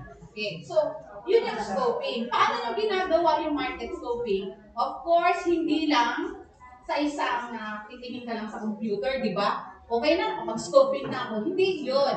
So, talagang mag-i-imbestiga ka all sources. Ano yan? Pwede ka tumawag, pwede ka mag-visit sa kung saan-saan. Visit alam mo style namin sa opisina, pag may parang gusto namin gawin, nakikimarites kami sa mga websites ng mga opisina. PhilJet, tinitingnan namin, ganyan-ganyan. Or, halimbawa, gusto namin magbigay ng mga go bag, kasi siyempre disaster, no? Kami, sa response, ganyan-ganyan. Bigyan natin mga go bag bawat empleyado. Kung tayo makuha dyan, meron magtingnan nyo yung mga opisina na nagbili, di ba? Tawag ng OCD, ganyan-ganyan, ganito, ganon. So, talagang i-check nyo yon. Pero, beware. No? Dahil titingnan mo lahat ng market. Kaya nga scoping kaya nga may lens para talagang emphasize na hindi lang yung parang tawag-tawag ka lang sa telepono. You have to do, kung lahat talaga is i-scan mo lahat ng available trends, etc. And also, titingnan mo din dyan, unique considerations. Like, ito kanina, which was discussed intensively, the green considerations. Kami, kasi sa DILG, wala naman kami magawa, ginawa kaming focal person ng green procurement. So, diba? Diba? So ako yung focal person. So walang pagawa, di ba? Kundi panindigan. So ngayon, pag ang aming is, kasi karamihan ng aming activities ay venue. We need venue kasi trainings, mga ganon. And kain, catering. So venue and catering. So ngayon, naglabas kami, hindi ko alam kung napermahan na. So naglabas kami ng guidelines actually. Pinag-train namin yung aming mga staff. Merong PWG namin kung paano gawin yung preparation ng technical specification for that. Pero dahil support kami, advocate kami, focal person, focal office kami ng green procurement, mahirap siya. Pero kailangan mong i-convey sa hotel. So ngayon naghahanap kami sa challenge, totoo yung sinabi ni Ma'am kanina, kasi naghahanap kami, pero huwag naman bigla, di ba? Kasi sila magugulat din. Pero it's a good, it's a good move na because of us, ilang milyon yung inaubos namin sa mga trainings na yan, di ba? Mapipilitan yung mga suppliers na sundin nila. Pero huwag mo naman biglain. Sabi ko, kailangan green, kulay green kayo. Lahat naman, mga puno kayo. Huwag mo maganda. Diba? So, basically, mga basic things lang, di ba? So, sa hotel, ang tinitingnan namin, yung hindi na sila nagsiserve ng mga, ayan, kita yung green advocate, nakakita ako ng stirrer na plastic. Diba? So, bawal yan sa amin. Pag may catering, bawal, at kailangan biodegradable yung ganyan. So, sa janitorial namin, in-incorporate na rin namin doon. But be sure na kung ano man itong mga unique considerations na gusto nyo, kailangan ma-convey nyo doon sa prospective suppliers nyo. By the way, sa DILG, we conduct suppliers forum. Na nagkakaintindihan kami kung hindi lang sa isang supplier sa lahat ng aming mga nakakasama na sa opisina, nagtatawag kami ng ganon, ine-explain namin sa kanila yung needs, yung expected result namin ng sa DILG. So, lahat yun ay inaano namin. So, next yan. So, nagkaintindihan tayo, no? Kung ano yung role na yon. So, once the market has been scoped and potential suppliers, syempre sa kaka-marites mo ganyan, makikita mo na Ito yung mga suppliers na pwedeng magbigay. Ito na pala yung trend ngayon. Hindi na pala uso ngayon yung hindi na pala uso yung bibili ng copier ngayon. Ang in na pala ngayon is nag-release. O, palilis lang namin. Kung gusto nyo makigaya sa amin, tingnan yung website namin. So, nag-release kami. So, wala ka na problema sa disposal, di ba? So, titingnan mo rin yun. Yung issue na paano mo i-dispose yun. No? So, once na na-identify na, the next step is to draft technical specification na. Kuhan nyo. So, kailangan meron na kayong data na nabuo bago kayo gagawa ng technical specifications. Outlining the requirements of goods, services. This specification details the desired characteristics, functions, kung ano yung mga kinuha ninyo, and performance standards that the suppliers must meet. Okay? So, hindi tayo doon. And these specifications are crucial for communicating the organization needs. Of course, on top lagi is yung mandate ng opisina ninyo. Okay? So, of course, take note, alam niyo na yan, for goods, ang pinag-uusapan ay technical specs. For infra, the scope of work. And for consulting terms and reference, terms and reference consulting. So, ayan, outline the detail, design, weight, align with organization needs, design, weight, ano ba? Hindi mo sabihin, yung pala, i-deliver sa'yo. Ang laki, yung pala, gusto mo, compact size lang. And purpose, functionalities niya, no? And the performance standard. Para saan ba yung gagamitin mo? Kailangan klaro yun. Kasi otherwise, pag hindi klaro yun, doon sa paradigm kanina na pinakita, magkakaproblema ka doon sa isang quadrant. Diba? So it must be clear, accurate, clear, logical, and non-restrictive. Hindi mo naman maano siya na doon mo lang sa isang maibibigay yung award. Okay? So next. Ito. So, huwag nyo na intindihin itong mga drawing na. Hindi ko alam kung paano ko nga na-emphasize ang aking. Geometry ba to o algebra? So, in short, ano ang link? Minamadali na, gugutom na rin kasi. The link between, hinahanap na daw ko sa opisina. The link between market scoping and project costing. Di ba maliwanag? Bago ka makapag-costing, kailangan planchado yung specs mo. Di ba? Doon ka makakakuha ng medyo accurate. Kung hindi talaga pinaka-accurate, is makakakuha ka ng credible na costing. Okay? So, sige na. Proceed tayo. Huwag na yung mga XX dyan. So, paano i-prepare yan? Sensya na kaya kasi kagagaling ko lang talaga sa sakit. Kaya medyo na-difficult pa. O, ayan. Ito is a comic strip. Alam niyo? So, ito, pinapakita lang dito yung mga attitude, no? Ng mga tao. So, may mga boss and the subordinates na in charge. Meron dyan, di ba sabihin mo na, magkano yung magagawa tayo ng boss? I-launch natin yung ating ano bang project natin yan? Ganito gano'n.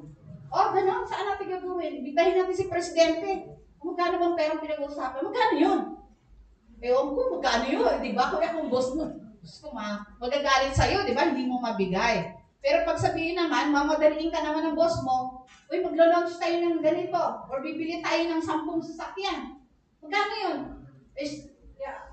Kakamot ka sa ulo, hindi mo alam, di ba? Hindi ka pa hindi ka pa nag-scanning, di ba? Dahil minamadali ka, akin na nga. O di, 10 million. O yung pala, 10 million na sir, gano'n, okay na yan. O sabihin mo naman, laki naman yun, isang sasakyan lang bibili natin, di ba? Or 10 million, liit naman yun, 10 sasakyan ang bibili natin, or more than that, di ba? So, ibig sabihin, nang hula ka lang, di ba parang sa Bisayan, tingnan, ihangad lang ka sa sa ato, pang tumingin ka lang ng ganyan, nag-isip ka lang, nagbuot-buot ka lang, doon sa amount mo, wala kang data to back up your costing, kung ano. Okay? Kaya nyo, slide 100 slides doon. So, what is project costing? Yun yung tanong. So, naintindihan na natin yung scoping ay kamag-anak ni costing. So, what is project costing? Cost estimations forecast the resources and associated costs needed to execute a project. Yan na yung itatama muna siya para ka makabuo ng isang tinatawag na ABC. Familiar kayo sa ABC? Okay, so yun yung basihan na rin yun, no? So, cost estimation and you achieve project objective within the approved timeline and budget. Merong mga characteristics sa paano makikitang ano ka na rin, tama ka or confident ka sa yung costing mo. Okay, next slide please. So, cost estimate determines using experience, calculating, forecasting, future cost of resources. Yan yung mapapasok. Ano ang pinaka-purpose niya or value ng cost estimate mo is, it is critical, no? For deciding whether to take on a project and determining a project's eventual scope. O tulad nung kanina, nung pinag-usapan nyo na, gagawin na lang natin mahal pala sa hotel. Kung ano ba, ang hotel na pinaka-social dito, nandiyan ang guided natin ng Office of the President. We have to take, pero may sabihin naman, may nakita ako, libre pala dun sa plaza, ganito, pwede nating kausapin yung LGU, may malaki silang auditorium or what, di ba? So, magbabari na yung yung pag-decide mo, sige, doon na natin gawin. Konti lang naman. Pero kung insist mo, naisip ninyo na hindi kailangan dito talaga kasi may mga dignitaries pa, security nila will very risky, di ba? Yung parang to gamble na dito lang sa plaza kasi it's an open field, gano'n. So, magpamatter na naman yun. So, pero boss, gagastos tayo ng mga 5 million doon, di ba? So, yun yung deciding factor, no? So, it will help you. Then, establish a project of cost-based baseline. Kung magkano talaga ang kailangan mo. Mamaya we will discuss on that baseline. So that ensuring that project remains financially feasible and avoid cost overruns. Alam niyo yung overruns? Hindi ko yung mga damit na binibenta kasi overruns. Hindi yan. Yun yung nagsobra-sobra ka na. Wala ka na sa timeline mo, wala ka pa sa budget mo. Okay? So overruns. Don't forget. Kaya the next time na maka-encuentro kayo ng overruns for sale, tandaan ninyo ano ibig sabihin ng overruns natin. Okay? It means continue beyond or above unexpected or aligned time or cost. Madali ba tayo? Okay, next. Okay, cost estimate. Wala ba yung tayo? 100 to.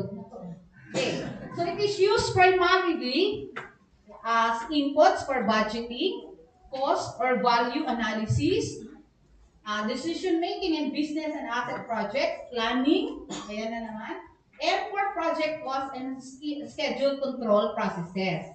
And it also helps, it is being used also to authorize a project's budget and manage its cost.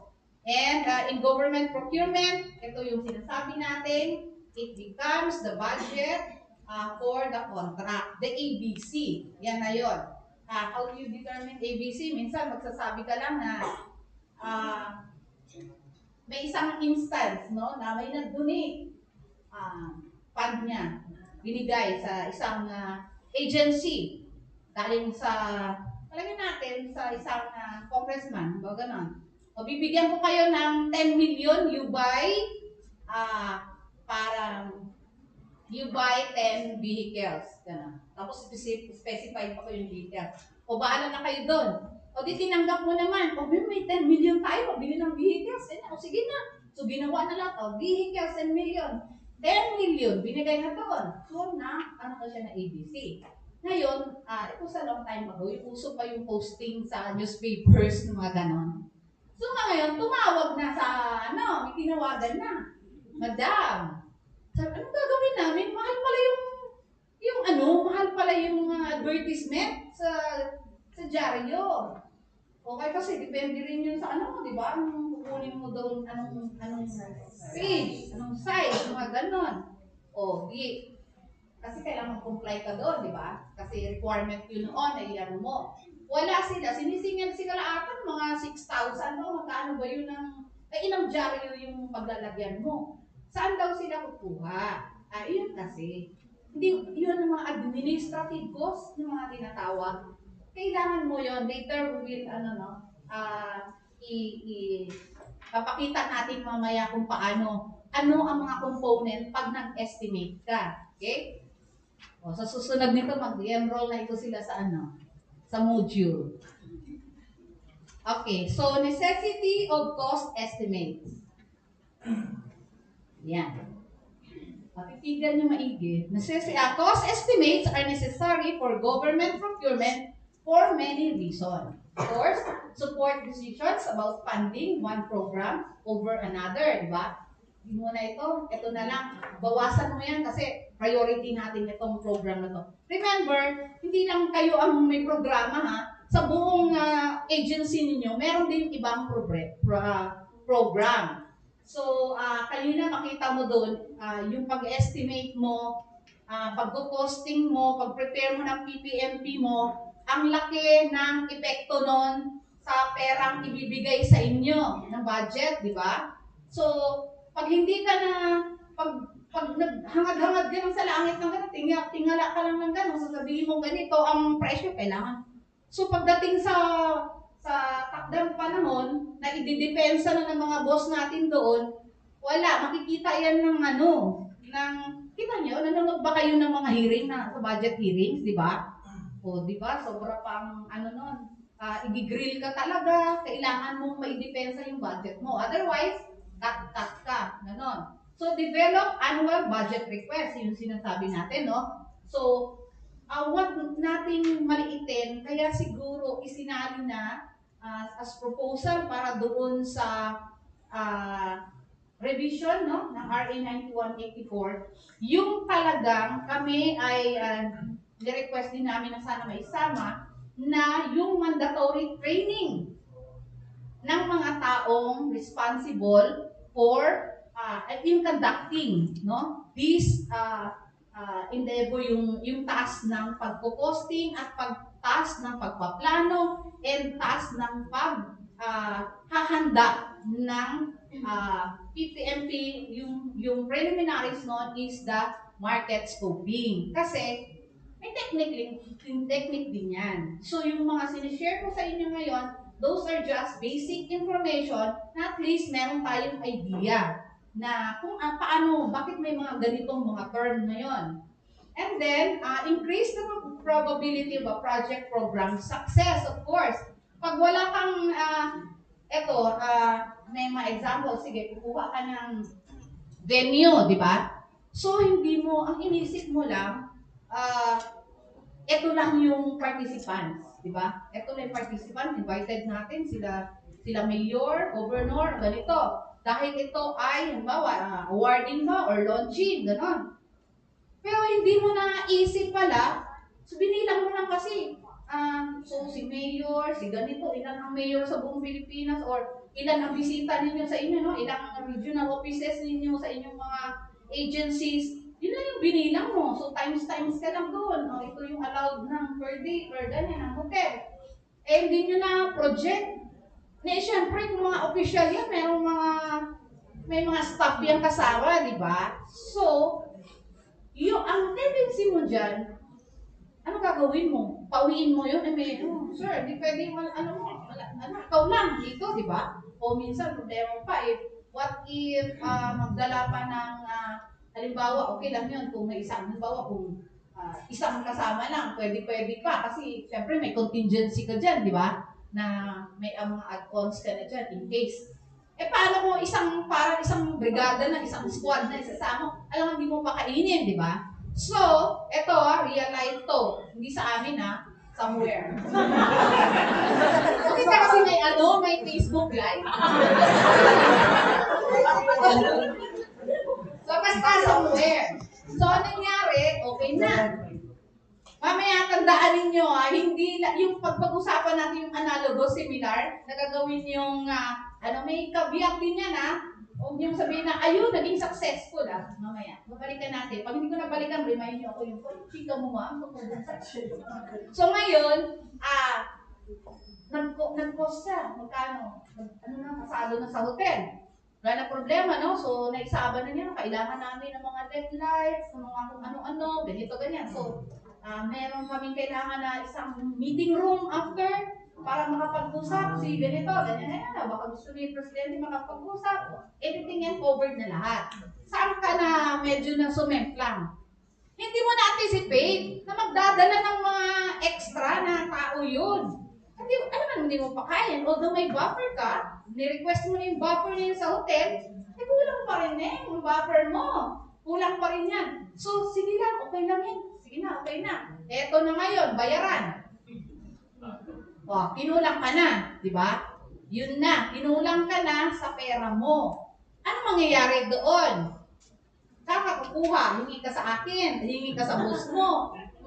Ganito, ganyan, kulang. Alam mo nangyayari? Sa amin, pag nangyari na yan sa amin, it will not be taken lightly. It will not taken lightly, no? So, wala kang mapagkukunan doon. Kasi hindi mo yun. Magpa-blacklist ka sa hotel, di ba? Kasi, minsan, makaabot din. 100,000 is 100,000 excess ng budget mo, di ba? So, most probably, ikaw talaga magbabayad nun, di ba? Kasi wala kang mapagkukunan. So, kaya nga sabi ko, hindi basta-basta lang yan. Pag nagkamali ako, sige na, huhugot tayo ng pera dito. Hindi ganun yun kasi may kanya-kanya tayong allocation. At yun na yung na-approve sa'yo, di ba?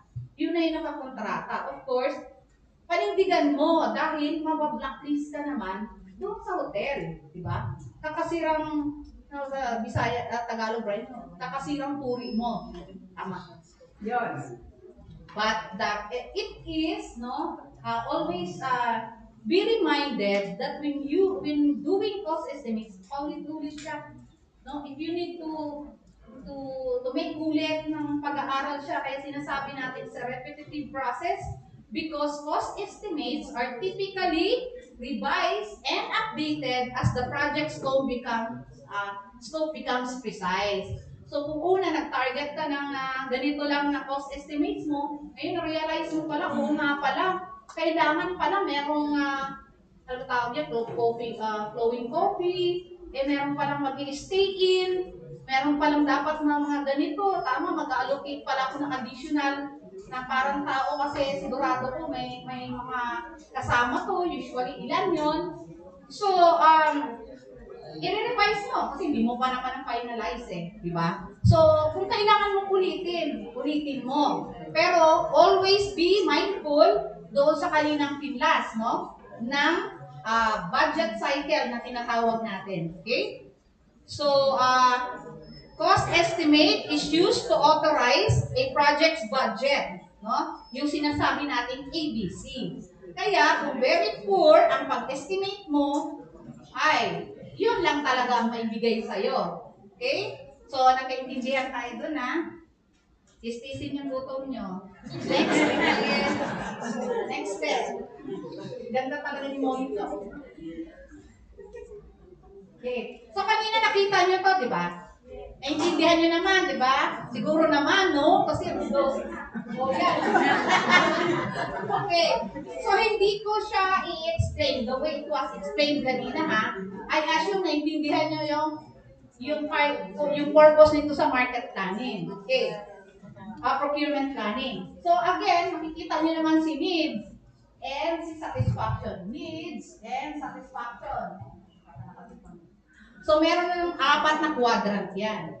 O, nakita nyo dito. Sa umpisa pa lang, di ba? O, ayan, di ba ito nalalakihan? Ito sa PPMP. Sa amin kasi nalalakihan Char lang. Okay, maniwala pa kasi ganun ako. Okay, so nakita niyo sa first stage pa lang, nung pag-identify niyo ng needs niyo, nandito na si PPMP. Ayan, bonggang-bongga nakalagay, market study. Ito yung scoping na sinasabi natin. Diba? Inano lang natin, ni-level up lang natin yung word. Kasi nga, bago. Correct. Very good. May award. Market study. And then, feasibility study. Yan na yun. Aaralin nyo. Scoping ka na, di ba? Todo scoping ka na. Use every method. Pwede kang magtawag, pwede kang yung mga brochures, di ba? Babasahin nyo yan lahat. So, always remember yan. Pag tinatamad ka ng mag-scoping, pwede sasabihin yung Elnora ng scoping, tandaan nyo kaagad yung lens. Yun lang yun. Diyos ko, para pala ako detective. Magkagano ng lens. So, cost-benefit analysis into 1. Yan na yung scoping na gagawin. Nandito ka in preparation of your PPMP. And then, aakyat ka in assess. Kung bidding yan, ito yung tinatawag natin, di ba? Pre-procurement. Pre-procurement, alam nyo? Wala, parang hindi kayo nagkakanta yun, Ayan. So, ito na yun. Determine readiness, decide. Ayan, explain ni ma'am kanina. So, importante ka dito, strong mo ito na comply, kasi akyat ka sa assessment. Sa amin, sa opisina, parang nasa Senado. Parang ka nasa Kongreso. Pag i-assess yung kahit nga lang kahit 20 lang Ganon. Kahit hindi ka umabot ng 1 million, hiningi ka lang na i-assess yun. Kasi it does not prohibit naman Yung sabihin mo walang pre-procurement kasi hindi naman umabot ng ilang million yun, di ba? 2 million, ilan. Sa amin, it doesn't matter. Pag medyo nakikita na parang alamanin ako sa project, ano mo nga yan, Elnora, salang mo sila sa pre-procurement. So, ganyan ka busisi sa opisina. Tawa ng Diyos, thank you Lord, wala kaming kaso pa So, yan. So, dito, isasalang yung assessment. Yan, kung i-equate mo doon yung pre-procurement. Hindi depensa mo. Tatanungin ka, ba't kailangan mo ng super high-speed laptop? Parang gusto mo lang bumili ng ngayong brand na may mansanas, Apple. Hindi kasi ako Apple user. So, yun na yung makikita mo dyan. And then, kung readiness ka na, ayan na yung, papasok na yung bidding na to, no? Diba? Bidding, award, yeah. Tapos award and enter into contracts na. And then, implement na. Ito yung sinasabi ko, magkakaproblema ka dito na banda kung hindi ka handa dito kasi dito yung area na mag-pre-bid conference ka, di ba? O, di kung hindi maliwanag yung hinihingi mo, di lahat ng attend ng private conference mo, tatanungin ka. Ano ang kasunod? Ay, oo nga, hindi namin na-check. O, ilalagay mo, sige, bulletin. O, bulletin, 1, 2, 3, 4, 5, 6, 7, 8, 10 ka. Delete na naman ang procurement timeline mo. Okay? Naintindihan tayo kasi 10 minutes na lang daw. So, oversee, ayan na, dito sa implementation. Meron kami, dito, yung may division kami na nag-handle dito, no? Hanggang ma-release ang payment. Hindi ka satisfied dito, ayan, mabilis pa ako sa alas 4, kumuha ng mga liquidated damages, mga delays ng mga deliveries, ayan, yan. Bago ka man, kailangan importante na yung needs mo, na-identify mo, papunta ka doon, you should feel satisfied. Diba? Kasi kung di ka feel satisfied sa binili mo, nako, kayong may kasalanan nun. Kasi hindi man ito yung in-order ko, hindi man ito yung function na in-expect ko. Kanino kasalanan yung hindi mo nilinaw dito. Dito na nag-scoping ka, nag-study ka, hindi mo nilinaw. Yan lahat.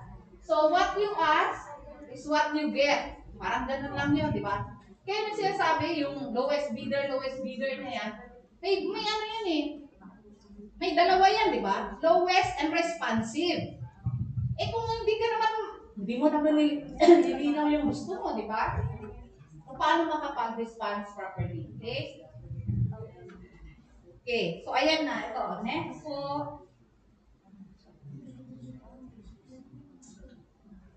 So ito yung, explain mo kanina.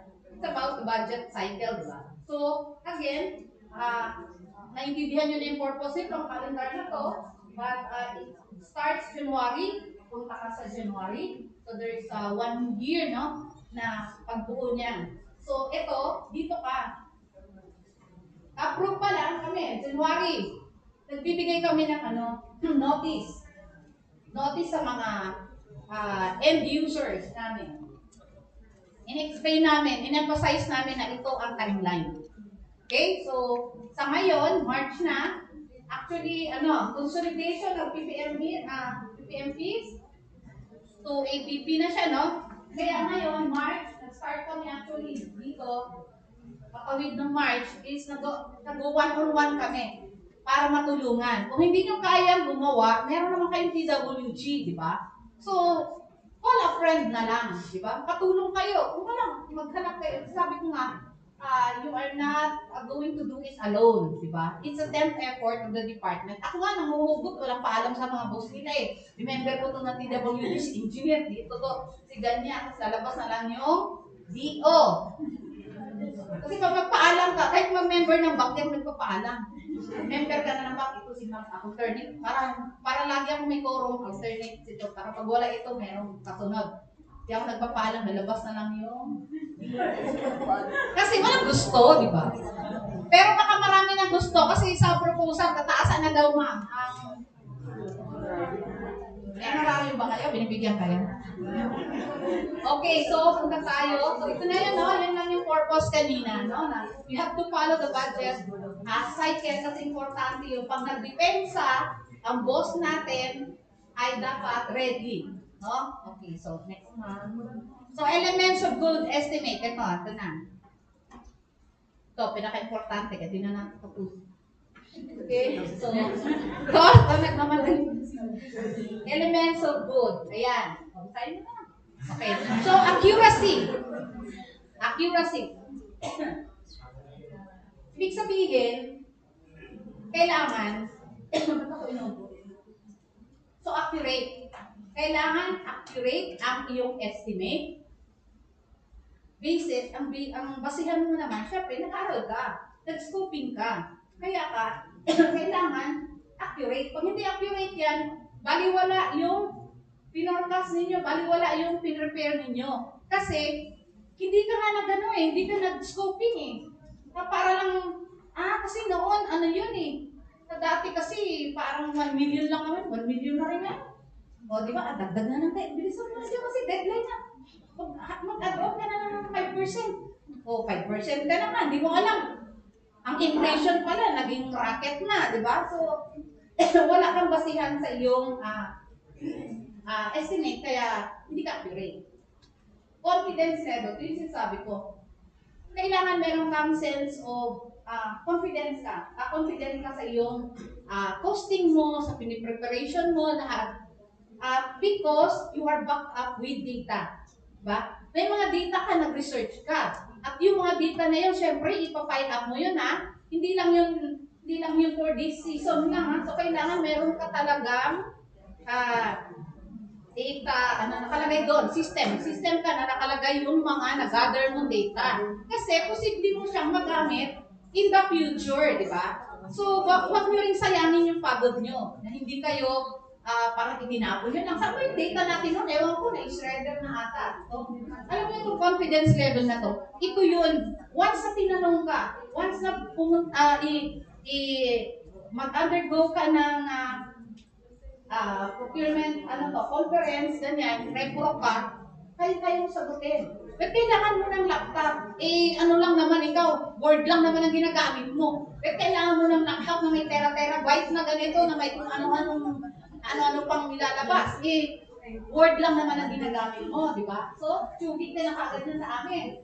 Pero kung meron meron kaming isang office na talagang gumagawa ng mga, sa engineer, parang tutupad na yan, kung ano-ano na yan. So, kailangan, syempre, kailangan namin ito kasi we use this app. Kailangan may ganito, ito yung requirement na ma-operate namin to. Ay, go ka agad yan. Di ba? Ganun yun. So, kailangan naman, huwag masyadong ambisyon. Ambisyosa. Dapat lang kung ano yun. So, dapat confidence ka. When you have the confidence level, na pag tinanong ka, your confidence level should graduate sa ating mga head of agency pag umupo na, dinepensahan na ang budget ng agency. Kita nyo naman, ba't kailangan nyo ng mga 10 ambulansya? O, di ba? Mga ganyan. So, didepensahan mo. Kailangan mo ng 100 ambulance to operate this, ganyan. Kailangan nyo yan. O, pero kung confidence ka, di ba? May confidence ka na alam mo, data mo, backup mo, di ba? So, madali mo siyang depensahan. And of course, documentation, yung sinabi natin. Precision, kasi based din sa iyong scoping, sa iyong analysis, lahat ng documents na hawak mo. So, you must be precise. Kahit konting lampas is forgivable, no? Pero kasi hindi naman tayo talagang accurate. And your data at yung sinasabi mo is reliable. Again, because you conducted your market scoping. Inaral mo your backup with data. Risk detailing, kasi wala namang talagang estimate na walang risk, di ba? So, dito na papasok yung mga, lalagay ka ng mga contingency, di ba? Yung allowances for the risk, possible risk. Uniformity, ibig sabihin, pag yung isang opisina, bakit? Magdidepensa ka sabihin sa'yo, 1 million for that activity? Nagtanda kami noon 100, 500, lang pinakain ko, di ba? Ganyan. So, ang laki ng difference. The same activity lang naman. So, you have to, dapat, uniform din. Kung makikita kasi din ng COA, bakit ito? The same activity, the same everything. Ito lang yung gasto. And, ilang months ago lang, di ba? So, yun ang sinasabi natin, na we have to be conscious of that. And then, validity and verification, this also forms part, kukunin ko sa mga data na nag-gather mo. Okay? Kung i-validate mo yan, pag nakuha ka nito, price index, titingnan mo. O parang duda ka sa nakuha mo. So, titingnan mo yung mga, sa news, lahat na yan, ng mga, merong mga economic, yung mga galawan, no? You can utilize all of that to conduct validity and verification. Okay? So, ayan na. Saan na po tayo? Ending na. Okay, so next slide. So, ito yung essential factors to consider. Ito yun. So, ito yun, no? So, lahat na ilabas na natin.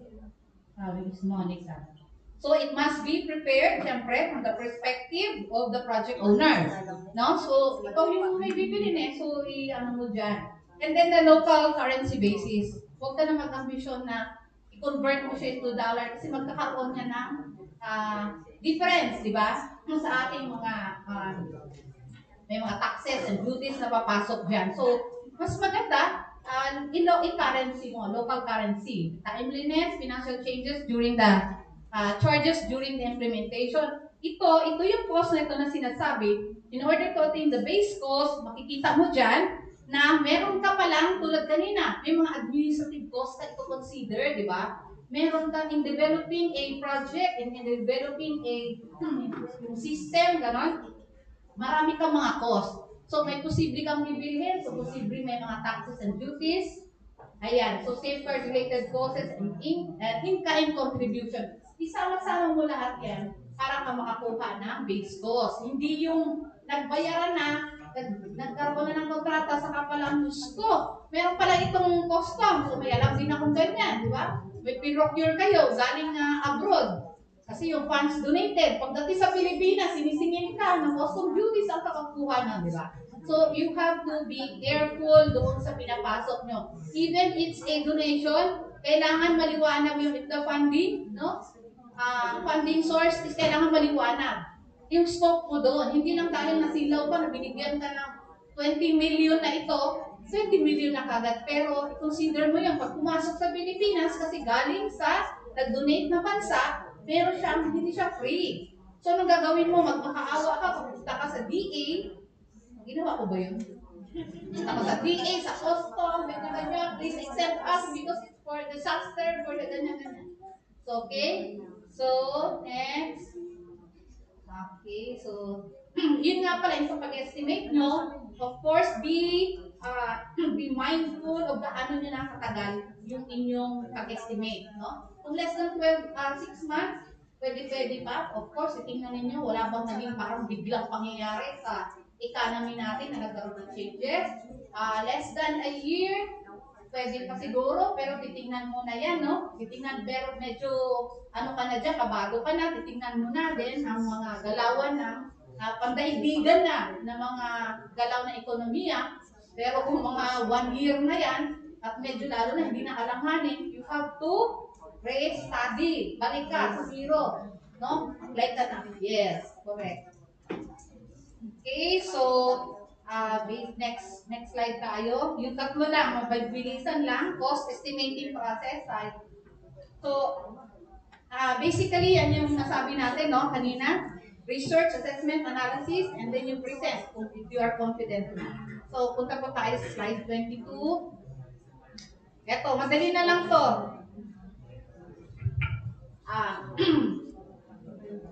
Cost estimating process.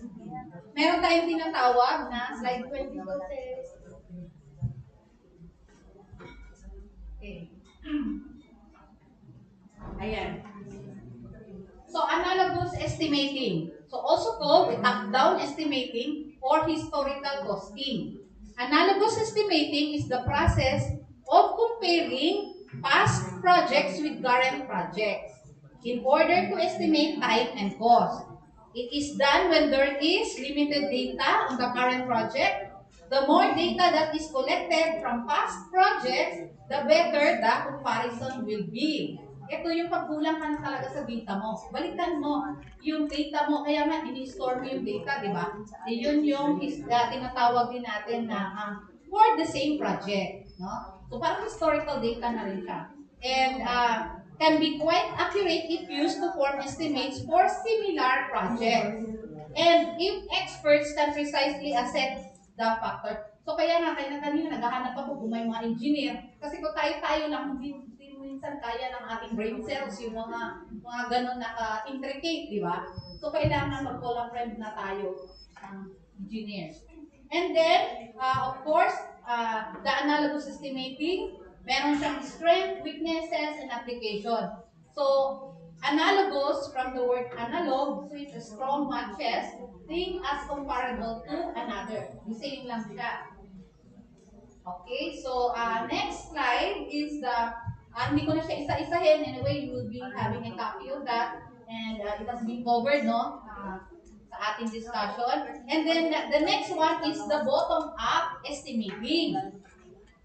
Okay, so it provides most accurate, sinasabi nila, estimate technique if a complete work breakdown structure is available. Most versatile daw, so it's estimating technique and can be used for any project type. Kaya lang time consuming. Alam mo, nag-research din ako. Alam mo naman ako, feeling din. Ang sinasabi dito is a bottom-up estimating technique is a management technique for determining the overall cost or timeline for a project by examining the work of most granular level detail. Ibig sabihin, magmula na inisa-isa mo. Meron, para na tayo magka-relate na. Ang example nito, binasa ko no, kasi nagpunta-punta ko sa mga kinausap ko yung aking mga best friends sa Google. So, punta ko sa mga forum, hindi ko maintindihan, napasok ko sa mga forum ng mga project, mga engineers ata yun sa US. So, nakimarites ako doon sa pinag-uusapan nila.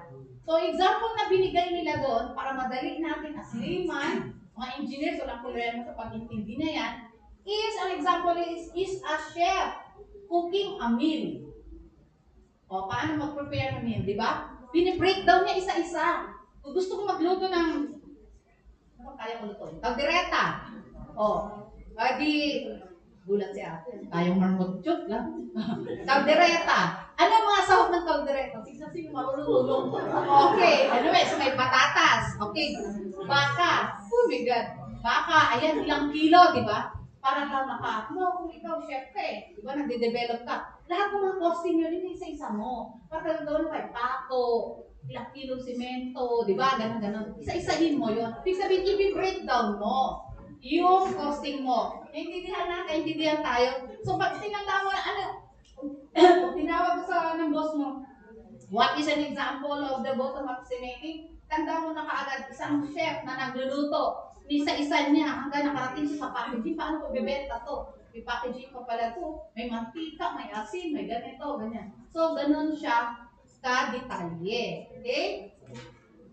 Gets ba? Gutom na. Saglit na lang talaga to. So, we will, lumagpas ako sa 10 minutes. Next is, okay, before us, the bottom-up estimating, strength, weaknesses, and when to apply. Okay? So, that's it. Nasama na natin kanina yan, no? Ito, punta tayo sa pinaka-magulo at pinaka-estimating paano to, bakit nagkaroon ng mga ganitong term? Parametric estimating. Diba? Parametric. Yung pala, ibig lang sabihin nun, it's a method of estimating the cost of a project or part of a project based on one or more project-based cost factor. Ang isang tatandaan daw dyan, sabi ng forum na minarites ko, okay?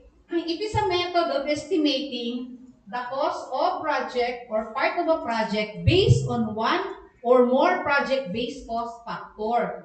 Parang dito sa parametric na to, you're using na mga mathematical computation na. Hindi lang yung parang, isa-isang ganito, ibubuo mo hanggang makita mo from pinaka-basic, di ba? So, explanation nila dito, mamaya, isi-share ko sa iyo yung pinaka-basic nilang example na mukhang nagpaintindi sa akin ng konti. So, yun yung parang nagamit ka ng mga quadrant. At ito, ginagamit ito sa pag-estimate na ito sa isang complex, yung big projects talaga. Ang isang example doon nakita ko sa forum na pinag-uusapan nila, kasi yung nagtatanong pala is will be taking an exam o namang exam yun sa US nila. So, nagpapatulong siya. Paano daw itong parametric? Example din doon is yung pag-compute mo through parang may model, ganon. So, isang example is yung transportation sa yung computation ng railway sa computation from here to there, na ganon. So, among the discussion, nagtanong doon, ano ba talagang pinaka-simple na gamit lang, na pag-intindi mo na example, kasi alam mo nga, may mga quadrant na siya, may mga ganyan na siya. So, ito, kinupare niya sa analogous versus the parametric. Okay? Sa analogous daw, let's say you're going to paint a house. Okay? So, nung last year, nag-paint ka ng house. Then this year, you will be painting similar house. Diba? So, kung last time, so ma-approximate mo na doon. Ngayon, kung ang value ng painting mo sa same size, o similar house is, ba ng 1 million ang pag-repay? Hindi na. So, mga 10 million na lang. Ay, 10,000. Palagay natin. 10,000 the cost of ang pinta mo sa bahay na yon, more or less, 10,000 din. Di ba? May ganon. So, going to the same example, sa parametric, you want to paint a house. Parametric na to, So, pero ikaw, syempre, mathematical, di ba? Ano-ano ka, algorithm ang pinag-uusapan doon. So, magpipaint ka ng house, let's say, you used a gallon, sabihin isang gallon, for an X feet. Square feet. Ano ba yung mga engineer? Halimbawa, etong ano na to, gumamit ako ng isang galon. Diba? So, more or less, for a certain size of house, so more or less, kung ito is halimbawa, palagay natin ng ilang square meters to, more or less, i-compute mo yung size ng bahay by that. Intindihin nyo na yun. Kasi yun ang example. Okay? Sige na, patapos na tayo. So, yun. But again, if you want to learn talaga, the details of this, mag-join kayo sa GPPB training. Meron sila. Subscribe nyo sila. Like and subscribe. Like and subscribe. Meron lang akong 2 lang. So, naintindihan na natin, yung mga lectures kanina, tandaan nyo, yung mga caveats na sinasabi sa inyo. Okay, ano lang natin, yung COA circular. Medyo takutin lang natin. Pag-get na. Isin yung button nyo. Before you is COA circular number 2012-003. Basa. Ang sinasabi dito, this is an updated guidelines for the prevention, disallowance of irregular, unnecessary, excessive, extravagant, and uncontrolled expenditure. Although, di naman natin sinasabi na limitahan ninyo yung inyong pagpo-project, inyong pagpo-posting lahat. But always be reminded of this bonggang circular ng COA. So, tandaan ninyo yan. Unreasonable expenses, immoderate quality na. Pag hindi nyo naman kailangan. Pag hindi nyo naman kailangan gumawa ng bonggang-bonggang launching, bonggang-bonggang awarding, or kung ano-ano man ang kailangan ninyo, tone down muna. Tone down because be mindful of this. Okay? So, finally, final slide, galing pa rin sa ating COA, is the penalties. Diba? So, anong penalties? Disallowance.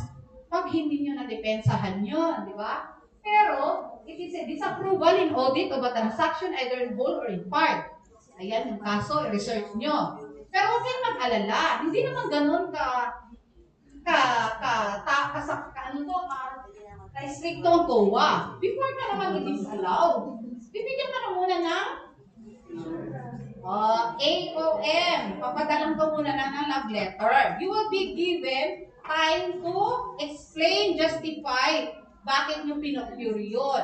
Pag hindi convincing, kahit nagbudbuot lang kayo, wala kayo, extravagant na pala, hindi mo kailangan bumili niyan. Eto. Okay? So, that's it. 10 minutes lang yun, Thank you.